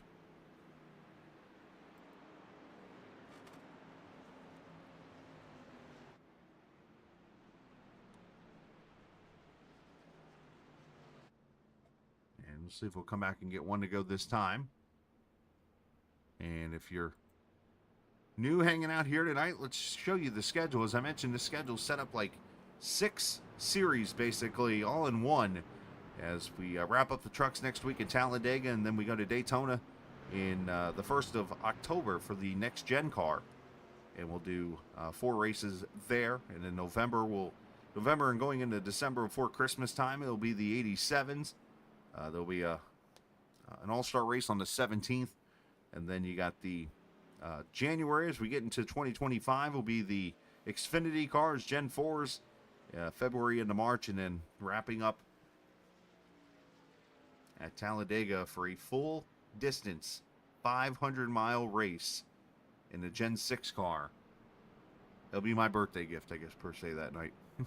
A 500-mile race.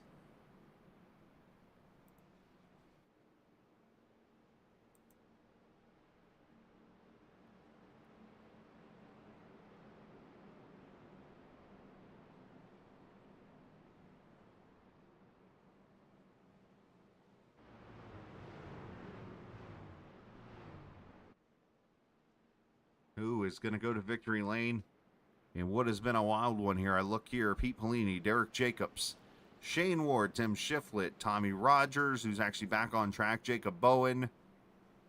Amongst those off the track right now Pickle Simmer in the pit, Sam Taylor. A lot of trucks out.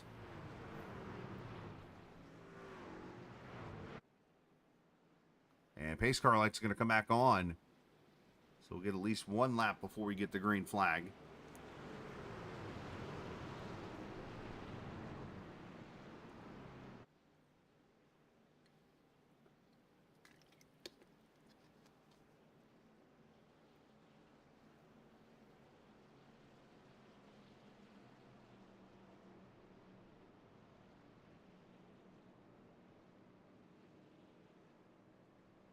And I kind of brought it up a couple times. So if you look up here in the pinned messages, I've actually stuck it up here. If you haven't checked out the Captain eSports Network team store, you can purchase merchandise today. I've actually got a computer pad that I'm going to be adding to the website here probably tomorrow if I get home early enough. That is pretty cool. And if there's any ideas of things that you think it'd be kind of cool to have, let me know and I can put something together. But also coming up with some ideas, maybe some off-brand shirts and stuff, and always trying to think of creative ways to let everyone's experience be a fun one there as they go in there and start purchasing stuff from t-shirts to sweaters to hats to beanies to magnets.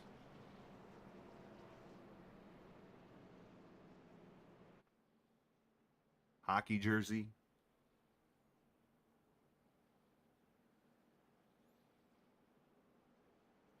So many options there to check out. By just clicking on the link here. Got it up here in the, if you look up towards the top of the chat, you'll see it there. It's also in the bottom part of the race information area. You can check out the store today.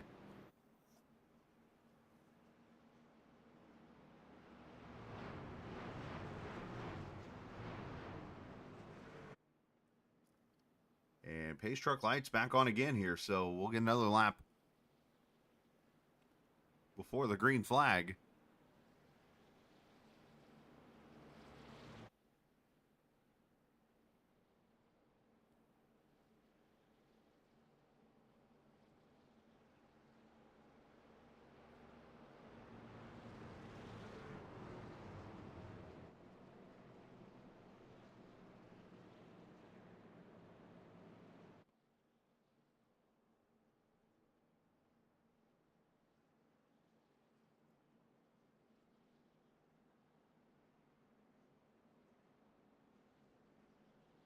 So Roger obviously trying to get back to victory lane in that Superior templating number 21 truck. As looks like he's going to move to the top side here. Well, he was. Looks like he's going back to the bottom. So never mind. I thought he was going to choose the top. Of course, you got Andrew Moore there in the second position. You got Steve Melnick in that tribute truck to those students there in the Winder, Georgia area. The 93 of Daryl Johnson, the 42 of Quentin Clark, your top five. Jason Branch in that 4X team there in the sixth position. Dusty White up to seventh after starting last. Could be in the running for that Superior Templating Hard Charger award. Matthew Cisna 8, Adam Gladfelter 9th, and Dustin Rogerson, your top 10.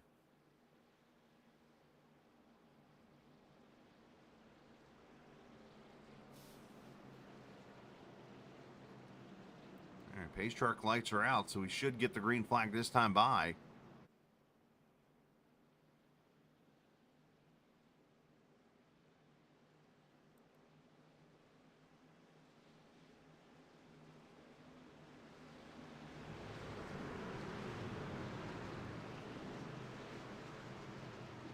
Lauren Wise once again tonight having a long night of admitting on her end. I always appreciate what she does. She is not afraid to put the drivers in their place when they're not doing well out there on the track, and she definitely keeps control of the racing out here as Roger brings them to the green.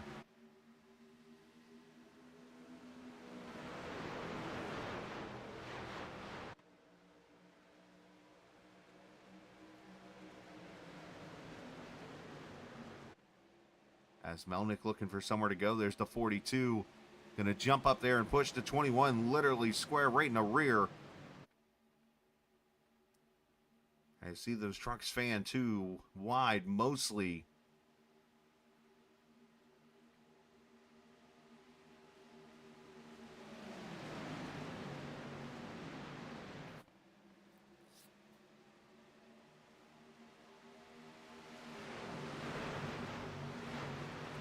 As a couple trucks coming to pit road, Andrew Moore and Matthew Cisna. Not sure what that's about, if there are penalties or something for those two trucks. But they're coming to pit road as the field roars on.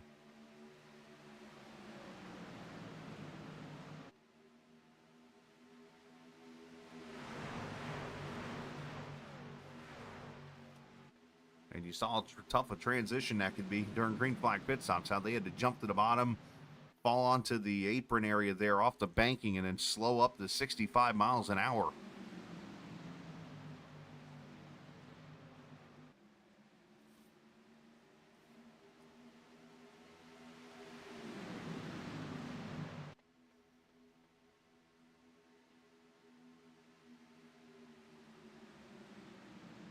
Roger leads him 13 laps to go. Got 23 trucks on the lead lap, it looks like right now. As Andrew Moore leaving pit road now, unfortunately a 29-second stop, so he must have had some kind of major penalty there. I think Super Shafty is upside down. I'm just going to throw that out there.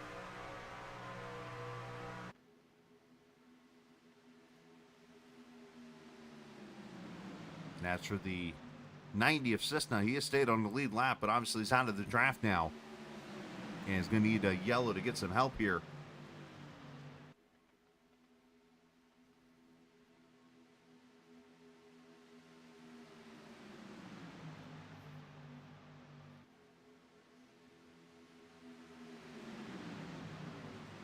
These guys getting everything they can get out of these trucks to the 48. The New York Jets truck of Andrew Schroeder. Of course, he's probably a little frustrated after last night's football game on their part.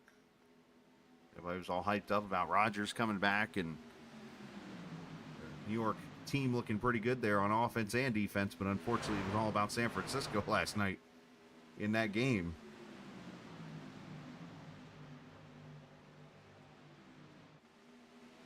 As we're going to go around Sisson, Sisson's going to stay on the bottom here, which is his right to do. He doesn't have to get out of the way. Just hold your lane, be predictable. And he did a good job of that, and you should be able to suck up to the draft here and stay in this pack. As topside, here comes Joe Wells to the outside. Bringing Gilbert there with him, and Schroeder.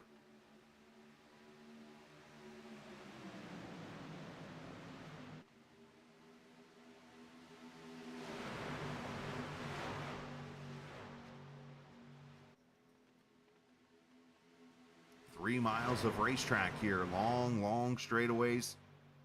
Corners not so long, so you get a lot of pushing and a lot of draft. And you bounce right into these corners that get your truck all out of shape. The heavy banking. And you climb up out of the banking and back onto a very long straightaway. Oh, Schroeder, hold on. Got out of shape there a little bit.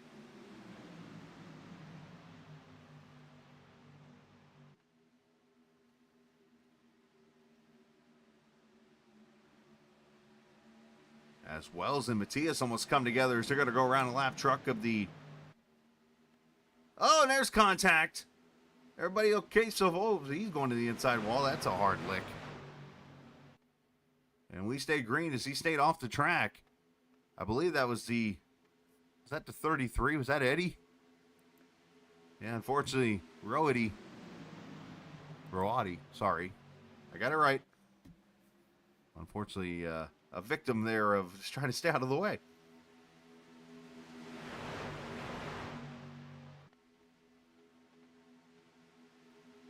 All right, 9 laps to go.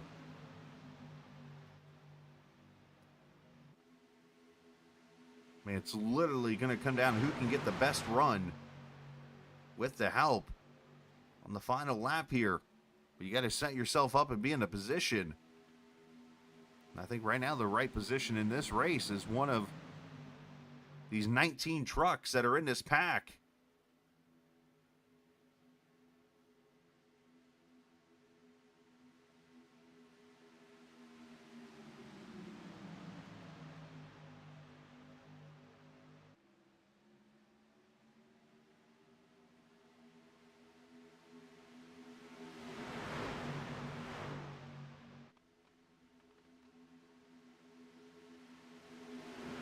Across the line that time, but it looked like Rodgers, Matias by inches, but Wells going to get the push from Gilbert out to the lead. And Gilbert looking for a second straight win after the win at Monza. Could you imagine if that true truck went the victory lane again tonight?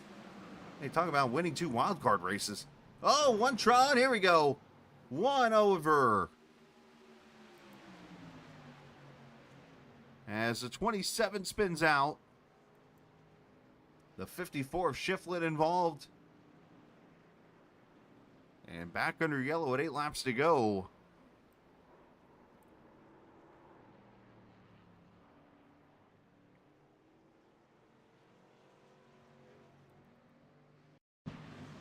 Let's see how this one transpired.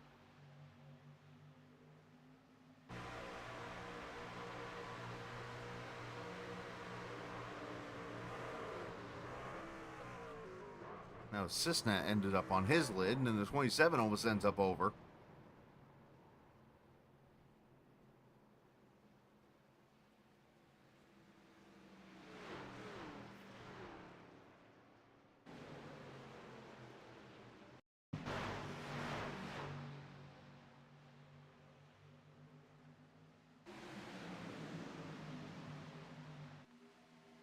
Oh, looks like maybe some netcode there potentially.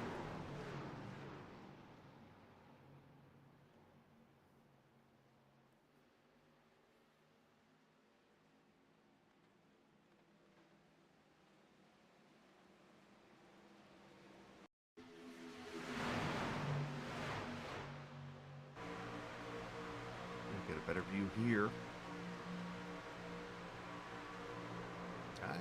That maybe looks like netcode.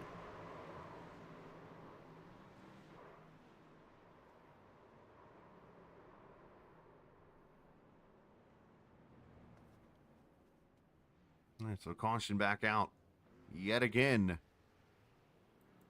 As Joe Wells going to come to pit road, or is he going to fake him here? He's going to fake him. He'll say, I am not pitting at this moment with 7 to go unless you're towards the back.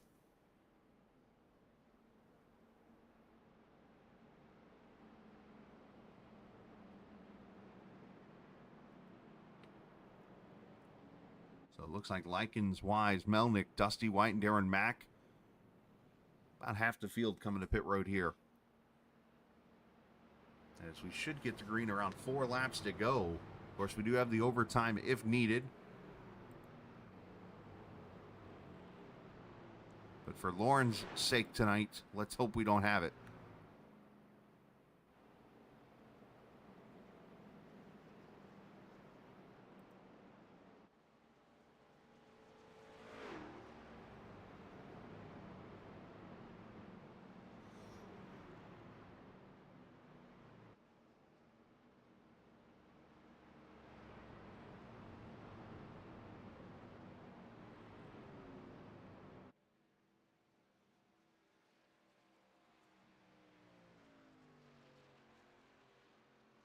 In Talladega next Tuesday night for these guys here.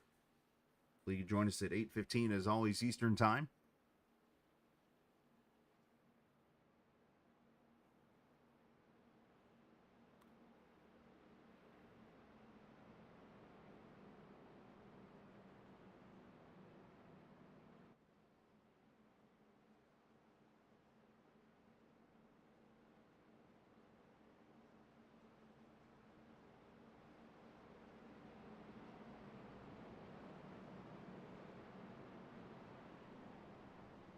Appreciate all the viewers who have hung out with us this evening.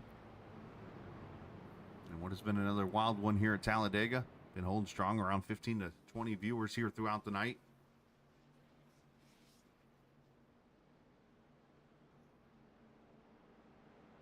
Yeah, I've really not had it thought about talking about this, so I'll go ahead and bring it up now. But if you get an opportunity to, you can follow the Captain eSports Network on Twitter and on Facebook. Just look up the Captain eSports Network on either one of those pages. You'll see the logo, and you can give us a follow on either page. Of course, it gives you more access to broadcasted races and stuff like that.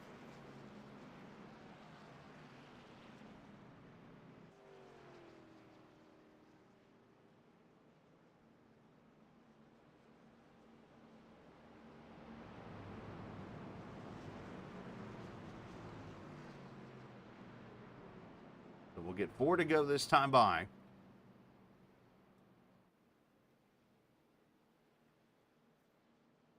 As I look at the count here, It is officially 19 trucks on the lead lap. Glatfelder just leaving pit road. Charles Johnson, the first truck a lap down in 19th, or make that 20th.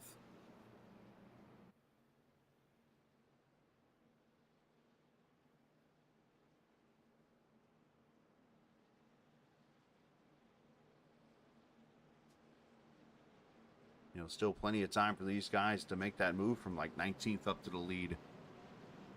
You know, with how wide this track is with the draft and stuff, just got to make the moves and hope nobody throws the block on you.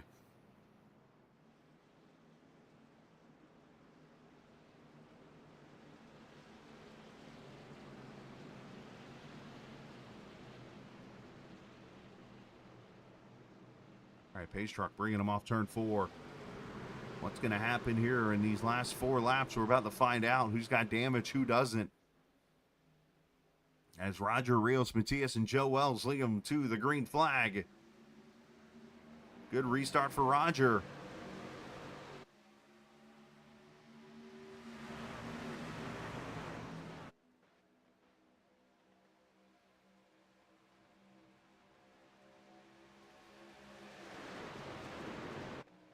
Everybody okay in turn 1 as there's the 14 of Krishan Elliott. He's starting to make his way into the field here with Quentin Clark. Branch up there, topside second truck. It's the fun part about these super speedway races is the surprises you could get when this thing's all said and done.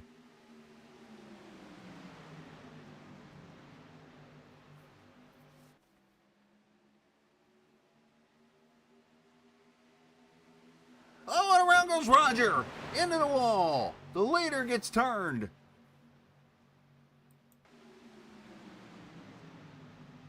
Tough break for Roger Rios Matias.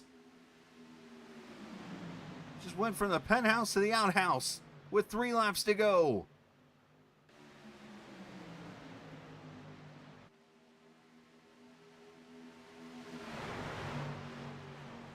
Oh, here we go. Multiple trucks going over. And hello overtime.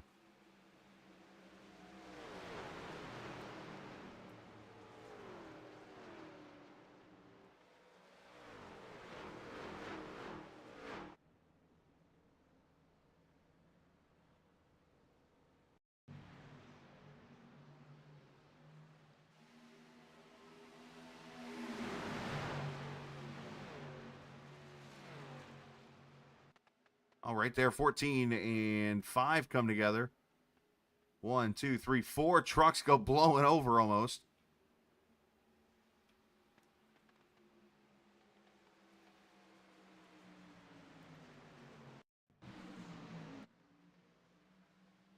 You see the 14 and 5 come together here. I wonder if this could be netcode maybe. Oh no, straight up contact right there.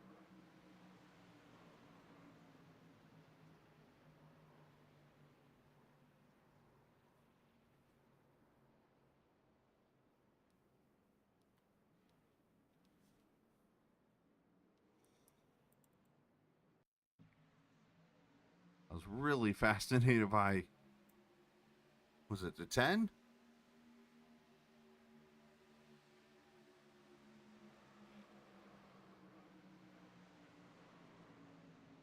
Oh, right there. Let's watch. This is a new one for me on the broadcast side of things. I've never seen, I mean, I guess I've seen sort of a synchronized flip, but not where it looks like 2 trucks are tandem together. But watch the 14 here of Elliott.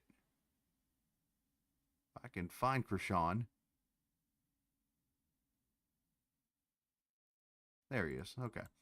Watch the, let's go down here to the far chase, but watch how he and this other truck, literally it looks like they connect together and do a dueling flip.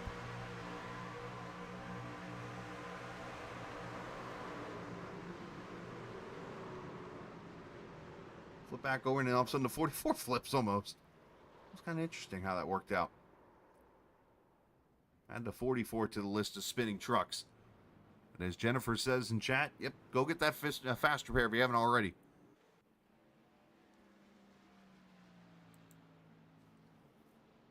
But look who leads. Jason Branch in that 28 truck.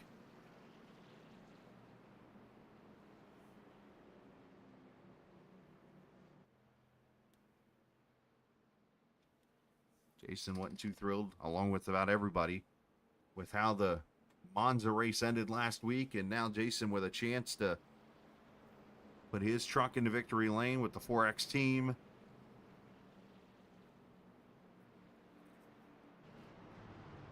I actually kind of hacked on him a little bit in that chat. I'm still in that chat, which I totally forget about half the time, as I used to race with that team and stuff, and I made the comment to Jason. I was like, hey, let's check on Jason and see how sore he is after that race last week.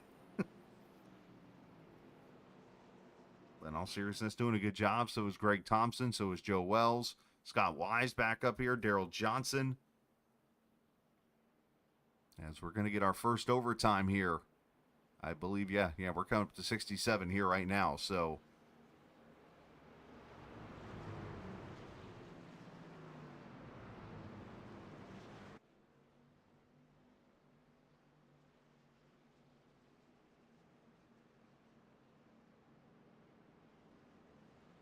there we go as he crossed the start-finish line.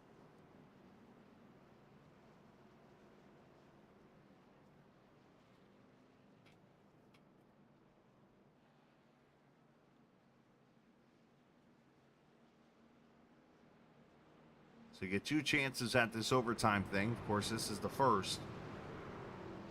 And if we wad it up, we'll try it again. Obviously, best case scenario, get to the white flag, and then from there, it turns into that old battle royale.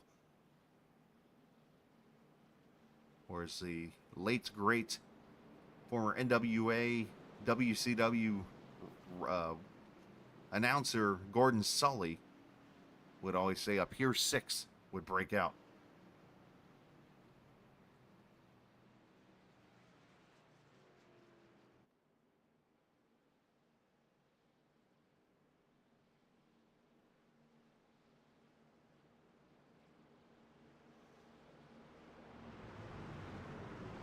All right, down the back straightaway one more time. And we'll see the green flag and see if we can bring her home. Again, thank you again to the viewers. And forgive me, it's been a long day. Yeah, I didn't have many deliveries today, but had to do a training session afterwards that was very long.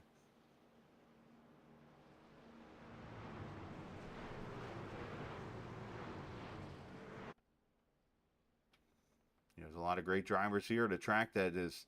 Oh, and we're going to give them one more lap here under caution, it looks like. These guys going to have to save a little bit more fuel, but...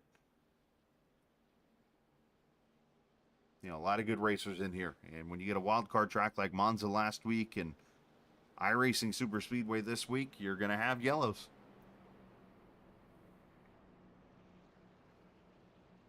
But the green flag racing has been absolutely bonkers.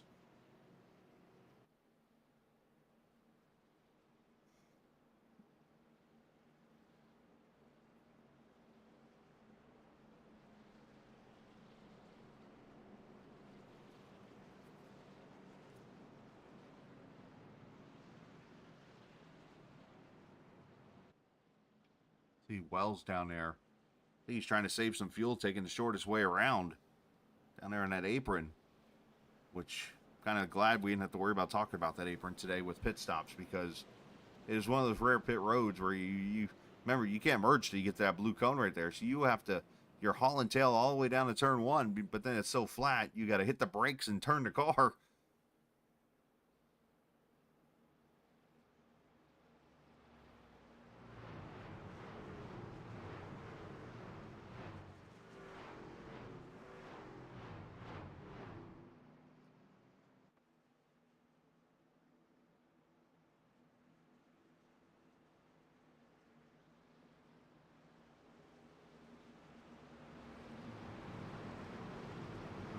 Branch pick up the win tonight. How about Thompson? How about Wells? How about Wise? How about Johnson? How about anybody in the top 21 trucks that are in the lead lap now? It's upset 100 times. You're in it, you can win it.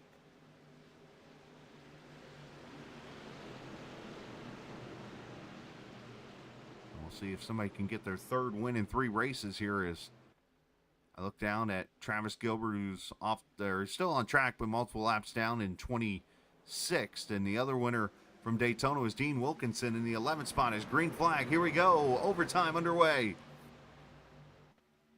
As the 19 goes straight to the back.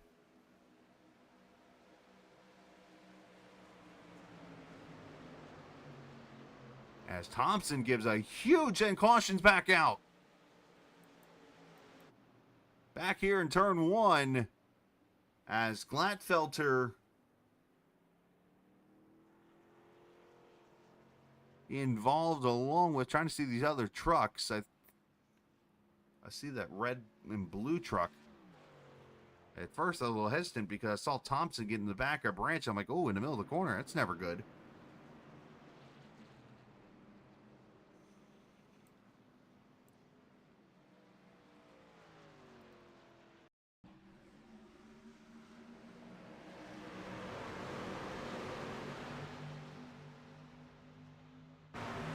Turn 1 here, you see Glatfelter trying to get that run to the top side, and into 34, Rogers come together.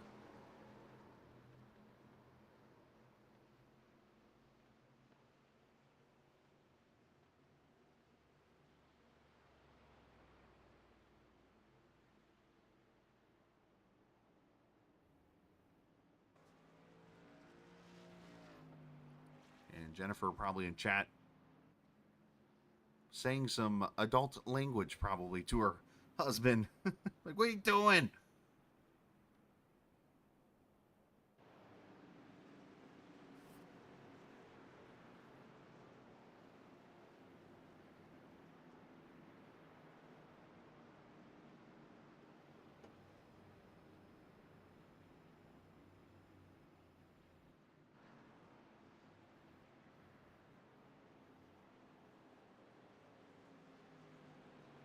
So Jason Branch looking to go to victory lane in the series here.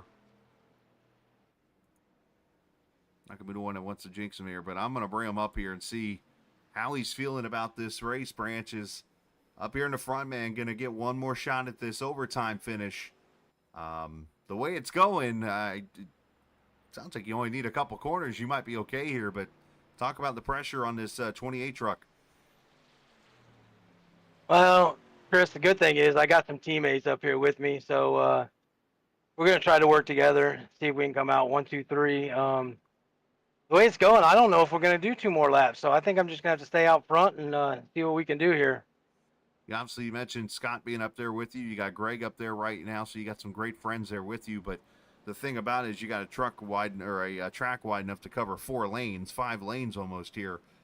You can't cover them all, so is this one of those you're just trying to put yourself in a lane that you feel is the fastest and hold on? Yeah, pretty much. I think at the beginning, the way it's going, I don't even know if we're going to do 2 laps, Chris. So I'm going to play it by ear. I'm going to try to get out front of some teammates, see if we can line up and let everyone else keep switching lanes and let us just push each other. There you go, man. Well, hey, best of luck, and we'll see if we can get that Navy truck in victory lane. We're going to try. It's been a while. Yeah, absolutely, man. Jason Branch leading right now. He's going to bring her to 1 to go, and we'll get the green flag here in the second and final chance. And you heard Jason. He doesn't feel too confident we're going to get 2 laps in, which I can totally understand that. I mean, there's a part of me that says the same thing. There's another part of me that's very hopeful that they will get back to the white flag and at least be able to fight this thing back to the win. And see who goes to vet the track victory lane.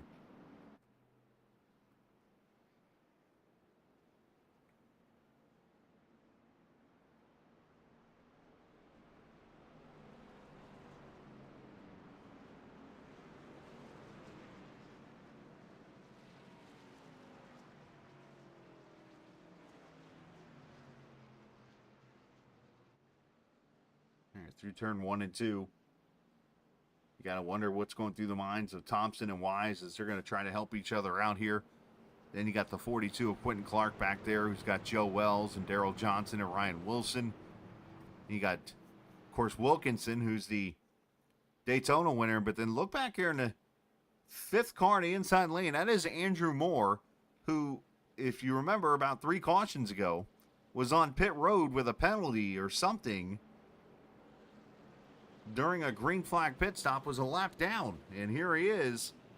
Got the lucky dog back on the lead lap and now sits in the top 10 with a chance to win this thing.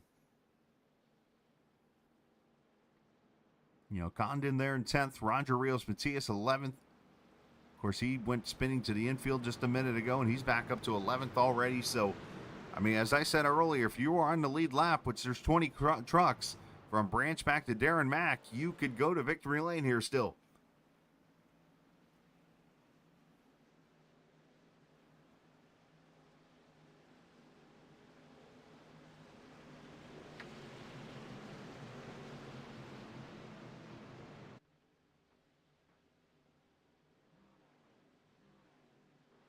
As here we come to the green flag with 2 laps to go.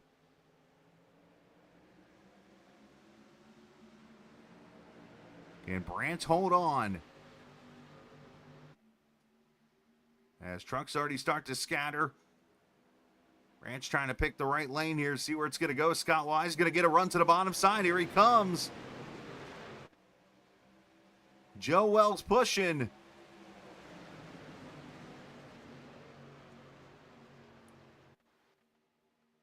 Can he get back to the white flag?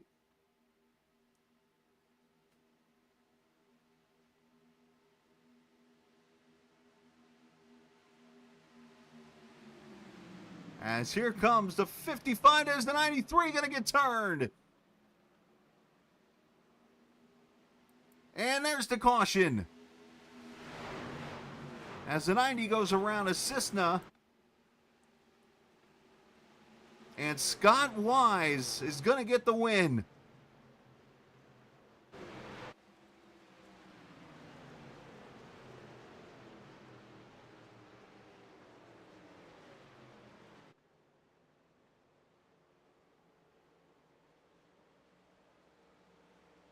If he can make it back to the checkered flag, he will get to go to Vet to Track victory lane.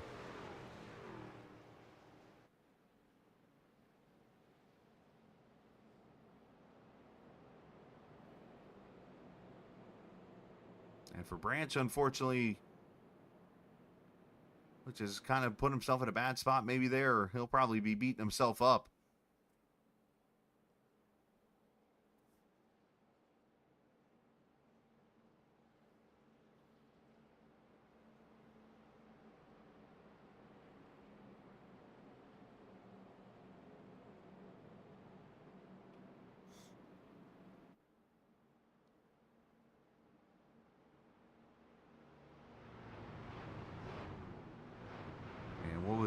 Another wild race here tonight.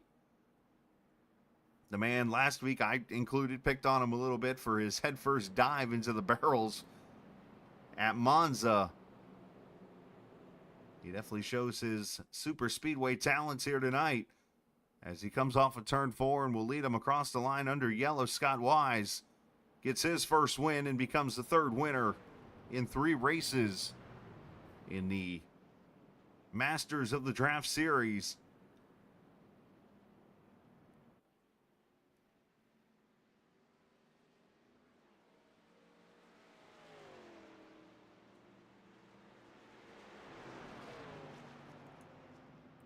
And he'll come around and celebrate.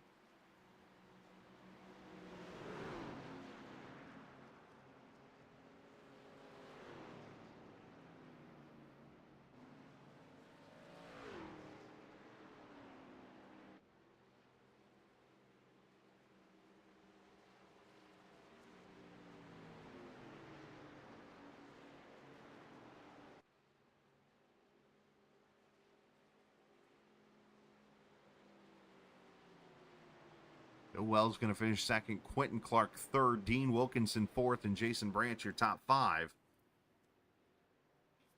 And as I see it right now, while he comes over here to celebrate real quick, it looks like the Superior Template Hard Charger Award, if I'm looking at the numbers correctly, going to be a tie between Wise and Ryan Wilson. Wise winning the race tonight from 27th. Ryan Wilson started 32nd and ended up 6th here tonight. So those are your two hard chargers according to my telemetry, but it's theirs that counts, not mine.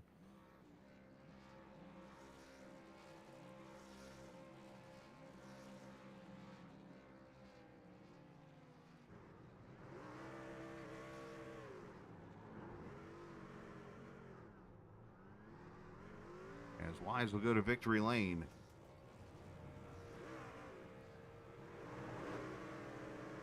And he and the Miller Light Truck are still the crap out of each other.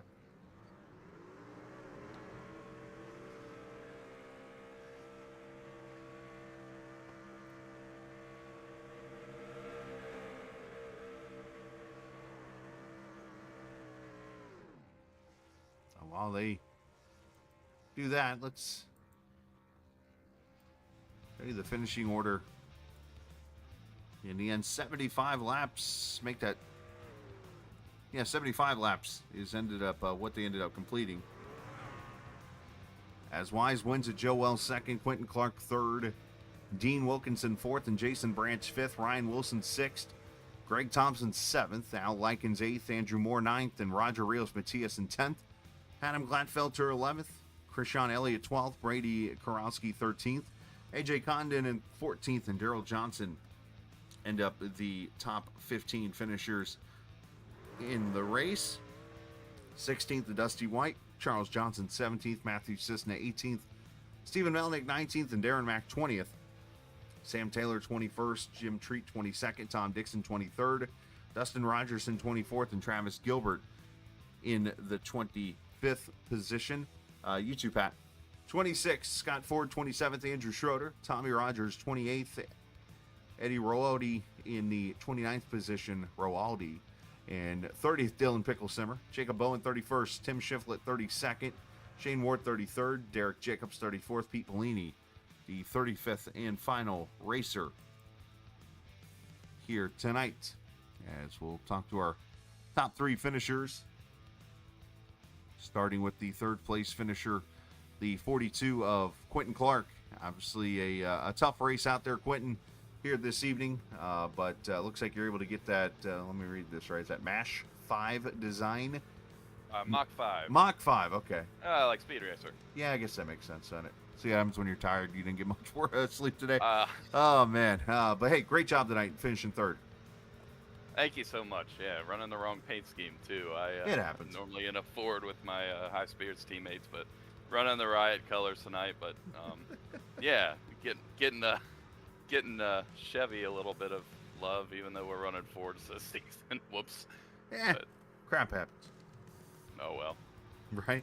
Hey, obviously the racing, it a little rough again tonight, but either way, out there had to battle out and get yourself in position tonight.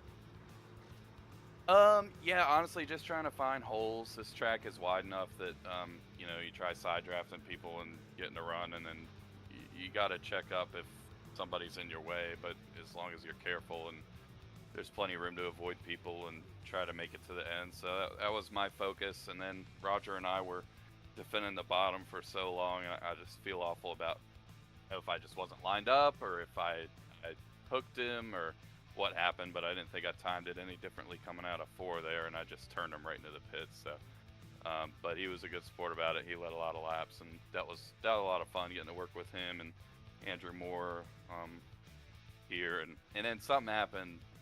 I don't even know, 20, 30 laps ago, where I just barely touched the wall and the truck just stopped. So I feel bad about any caution I cause here, because there's been a lot of them, and I like to try to keep it clean. So hate it for anybody that was behind me when that was kind of weird. But yeah, happy to get our first podium of the season, and hope for more. Did Roger at least call his pit stop out before you hit him? Roger did not call his pit stop out. It was a bit of a surprise to him and all of us. I don't know how I did that to him. He fortunately saved his fast repair and came out of the pits 12th somehow. So ended up working out better than it probably should have, but I'm glad that worked out for him.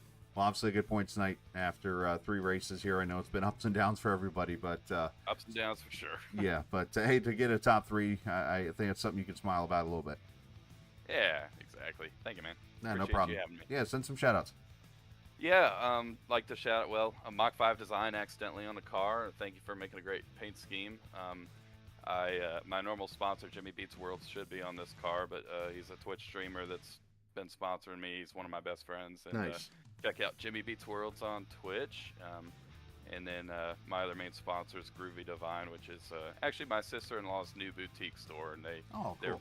primarily out of TikTok and run live shops out of TikTok. But check out Groovy Divine Boutique on TikTok, and here in a couple races, I'll probably have a bright tie-dye car to represent them.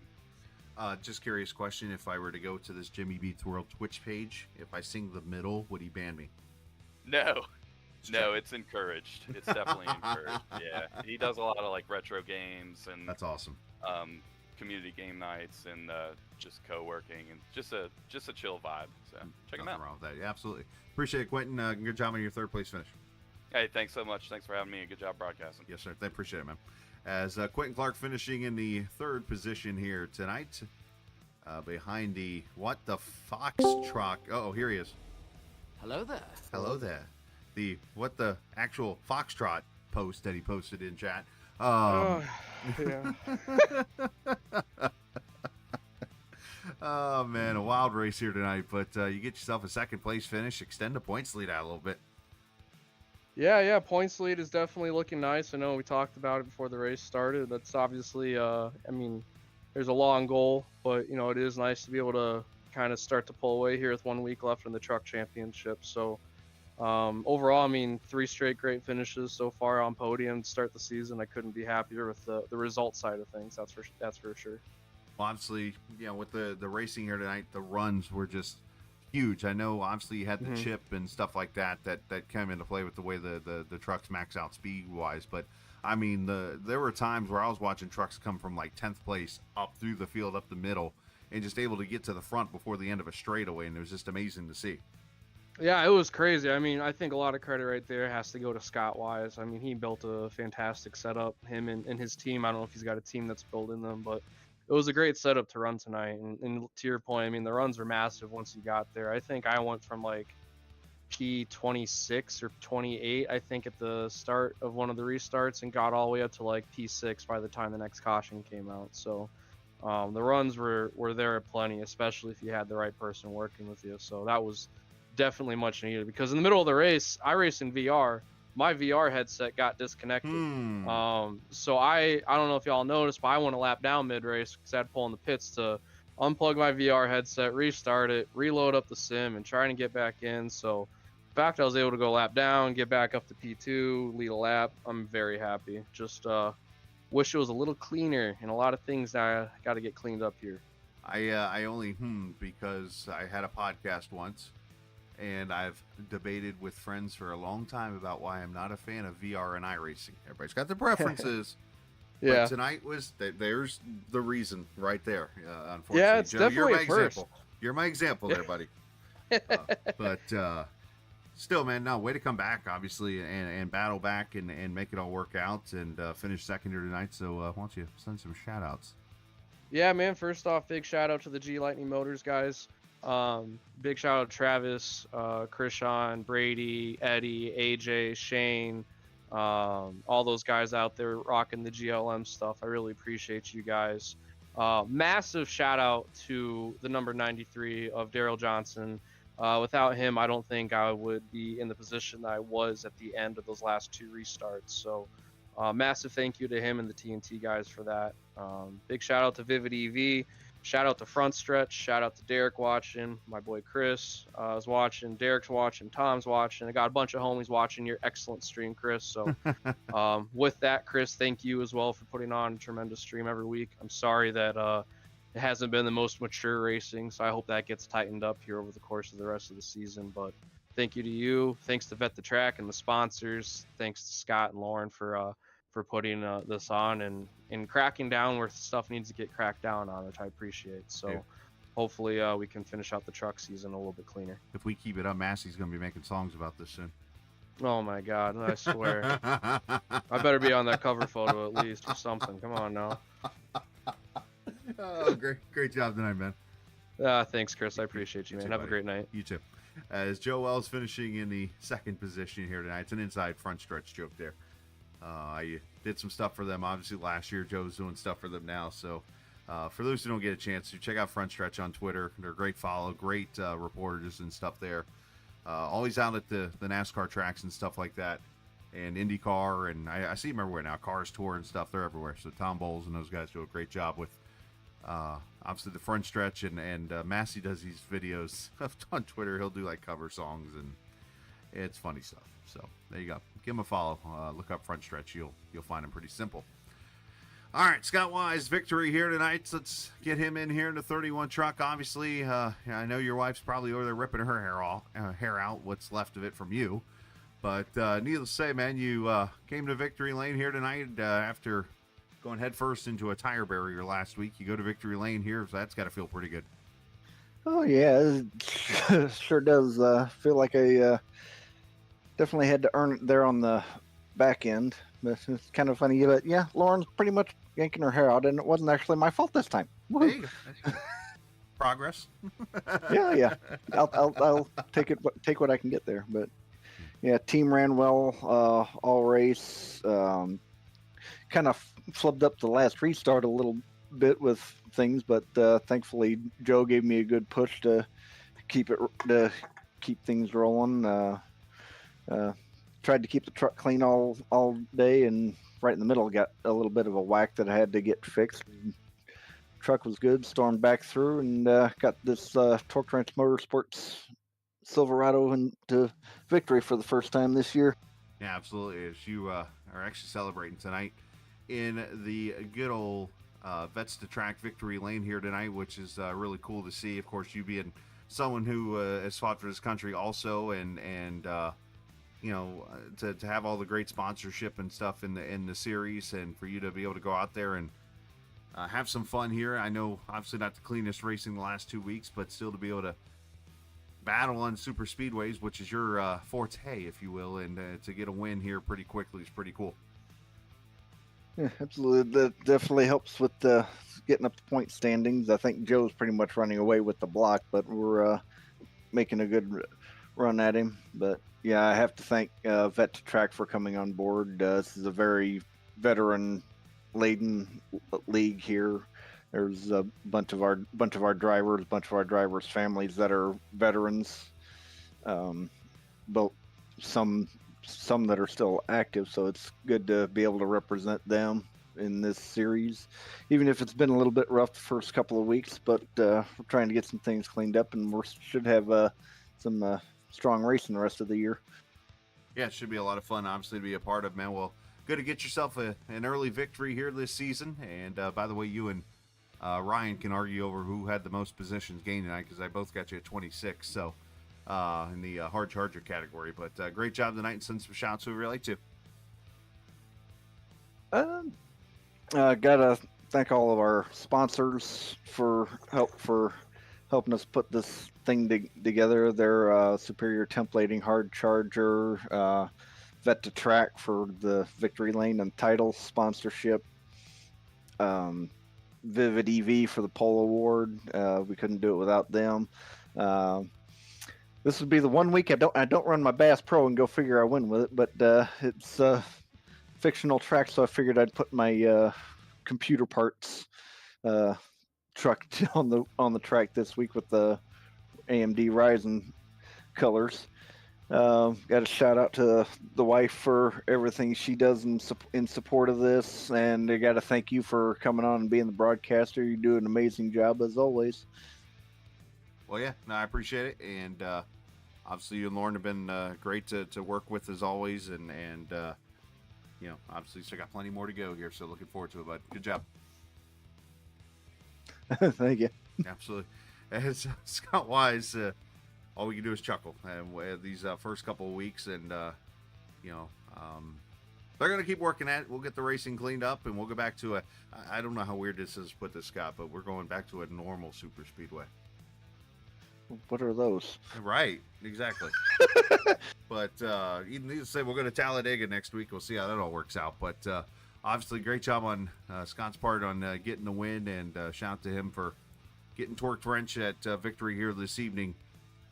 As, I just saw the stat, 27 green flag laps tonight out of 75, so a third of the race. Good job to Scott winning, and big shout out to Vets Track for sponsoring the victory lane, of course, the title sponsor of tonight's race. Here we go. All done here. Let's see if Scott's able to get the points updated here. He's usually pretty good at it, but I know obviously there could be some penalties and stuff in the very near future. So let's see anything potentially. Probably not.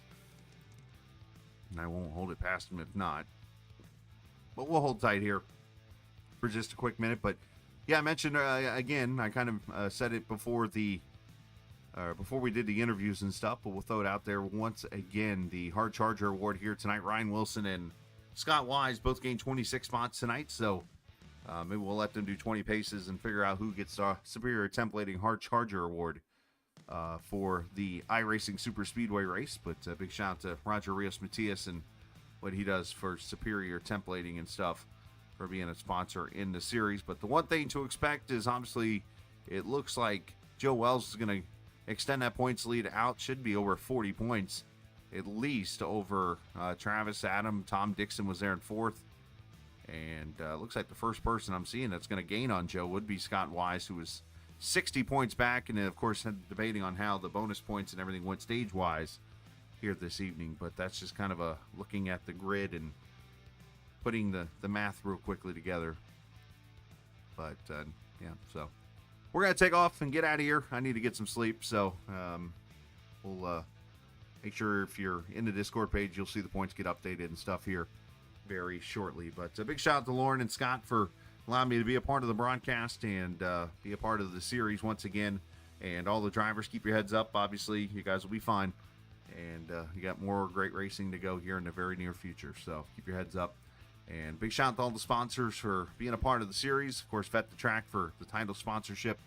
And we'll head out and enjoy the rest of your Tuesday night. Tomorrow night, we're back at Charlotte Motor Speedway for more league racing. And remember, this isn't just a game. It's iRacing. See you!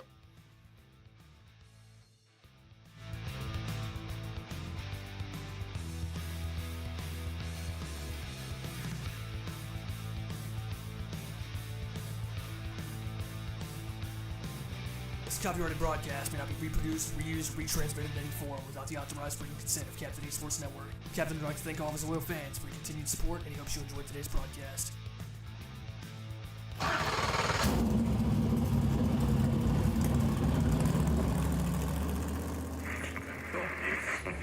The following is a special presentation.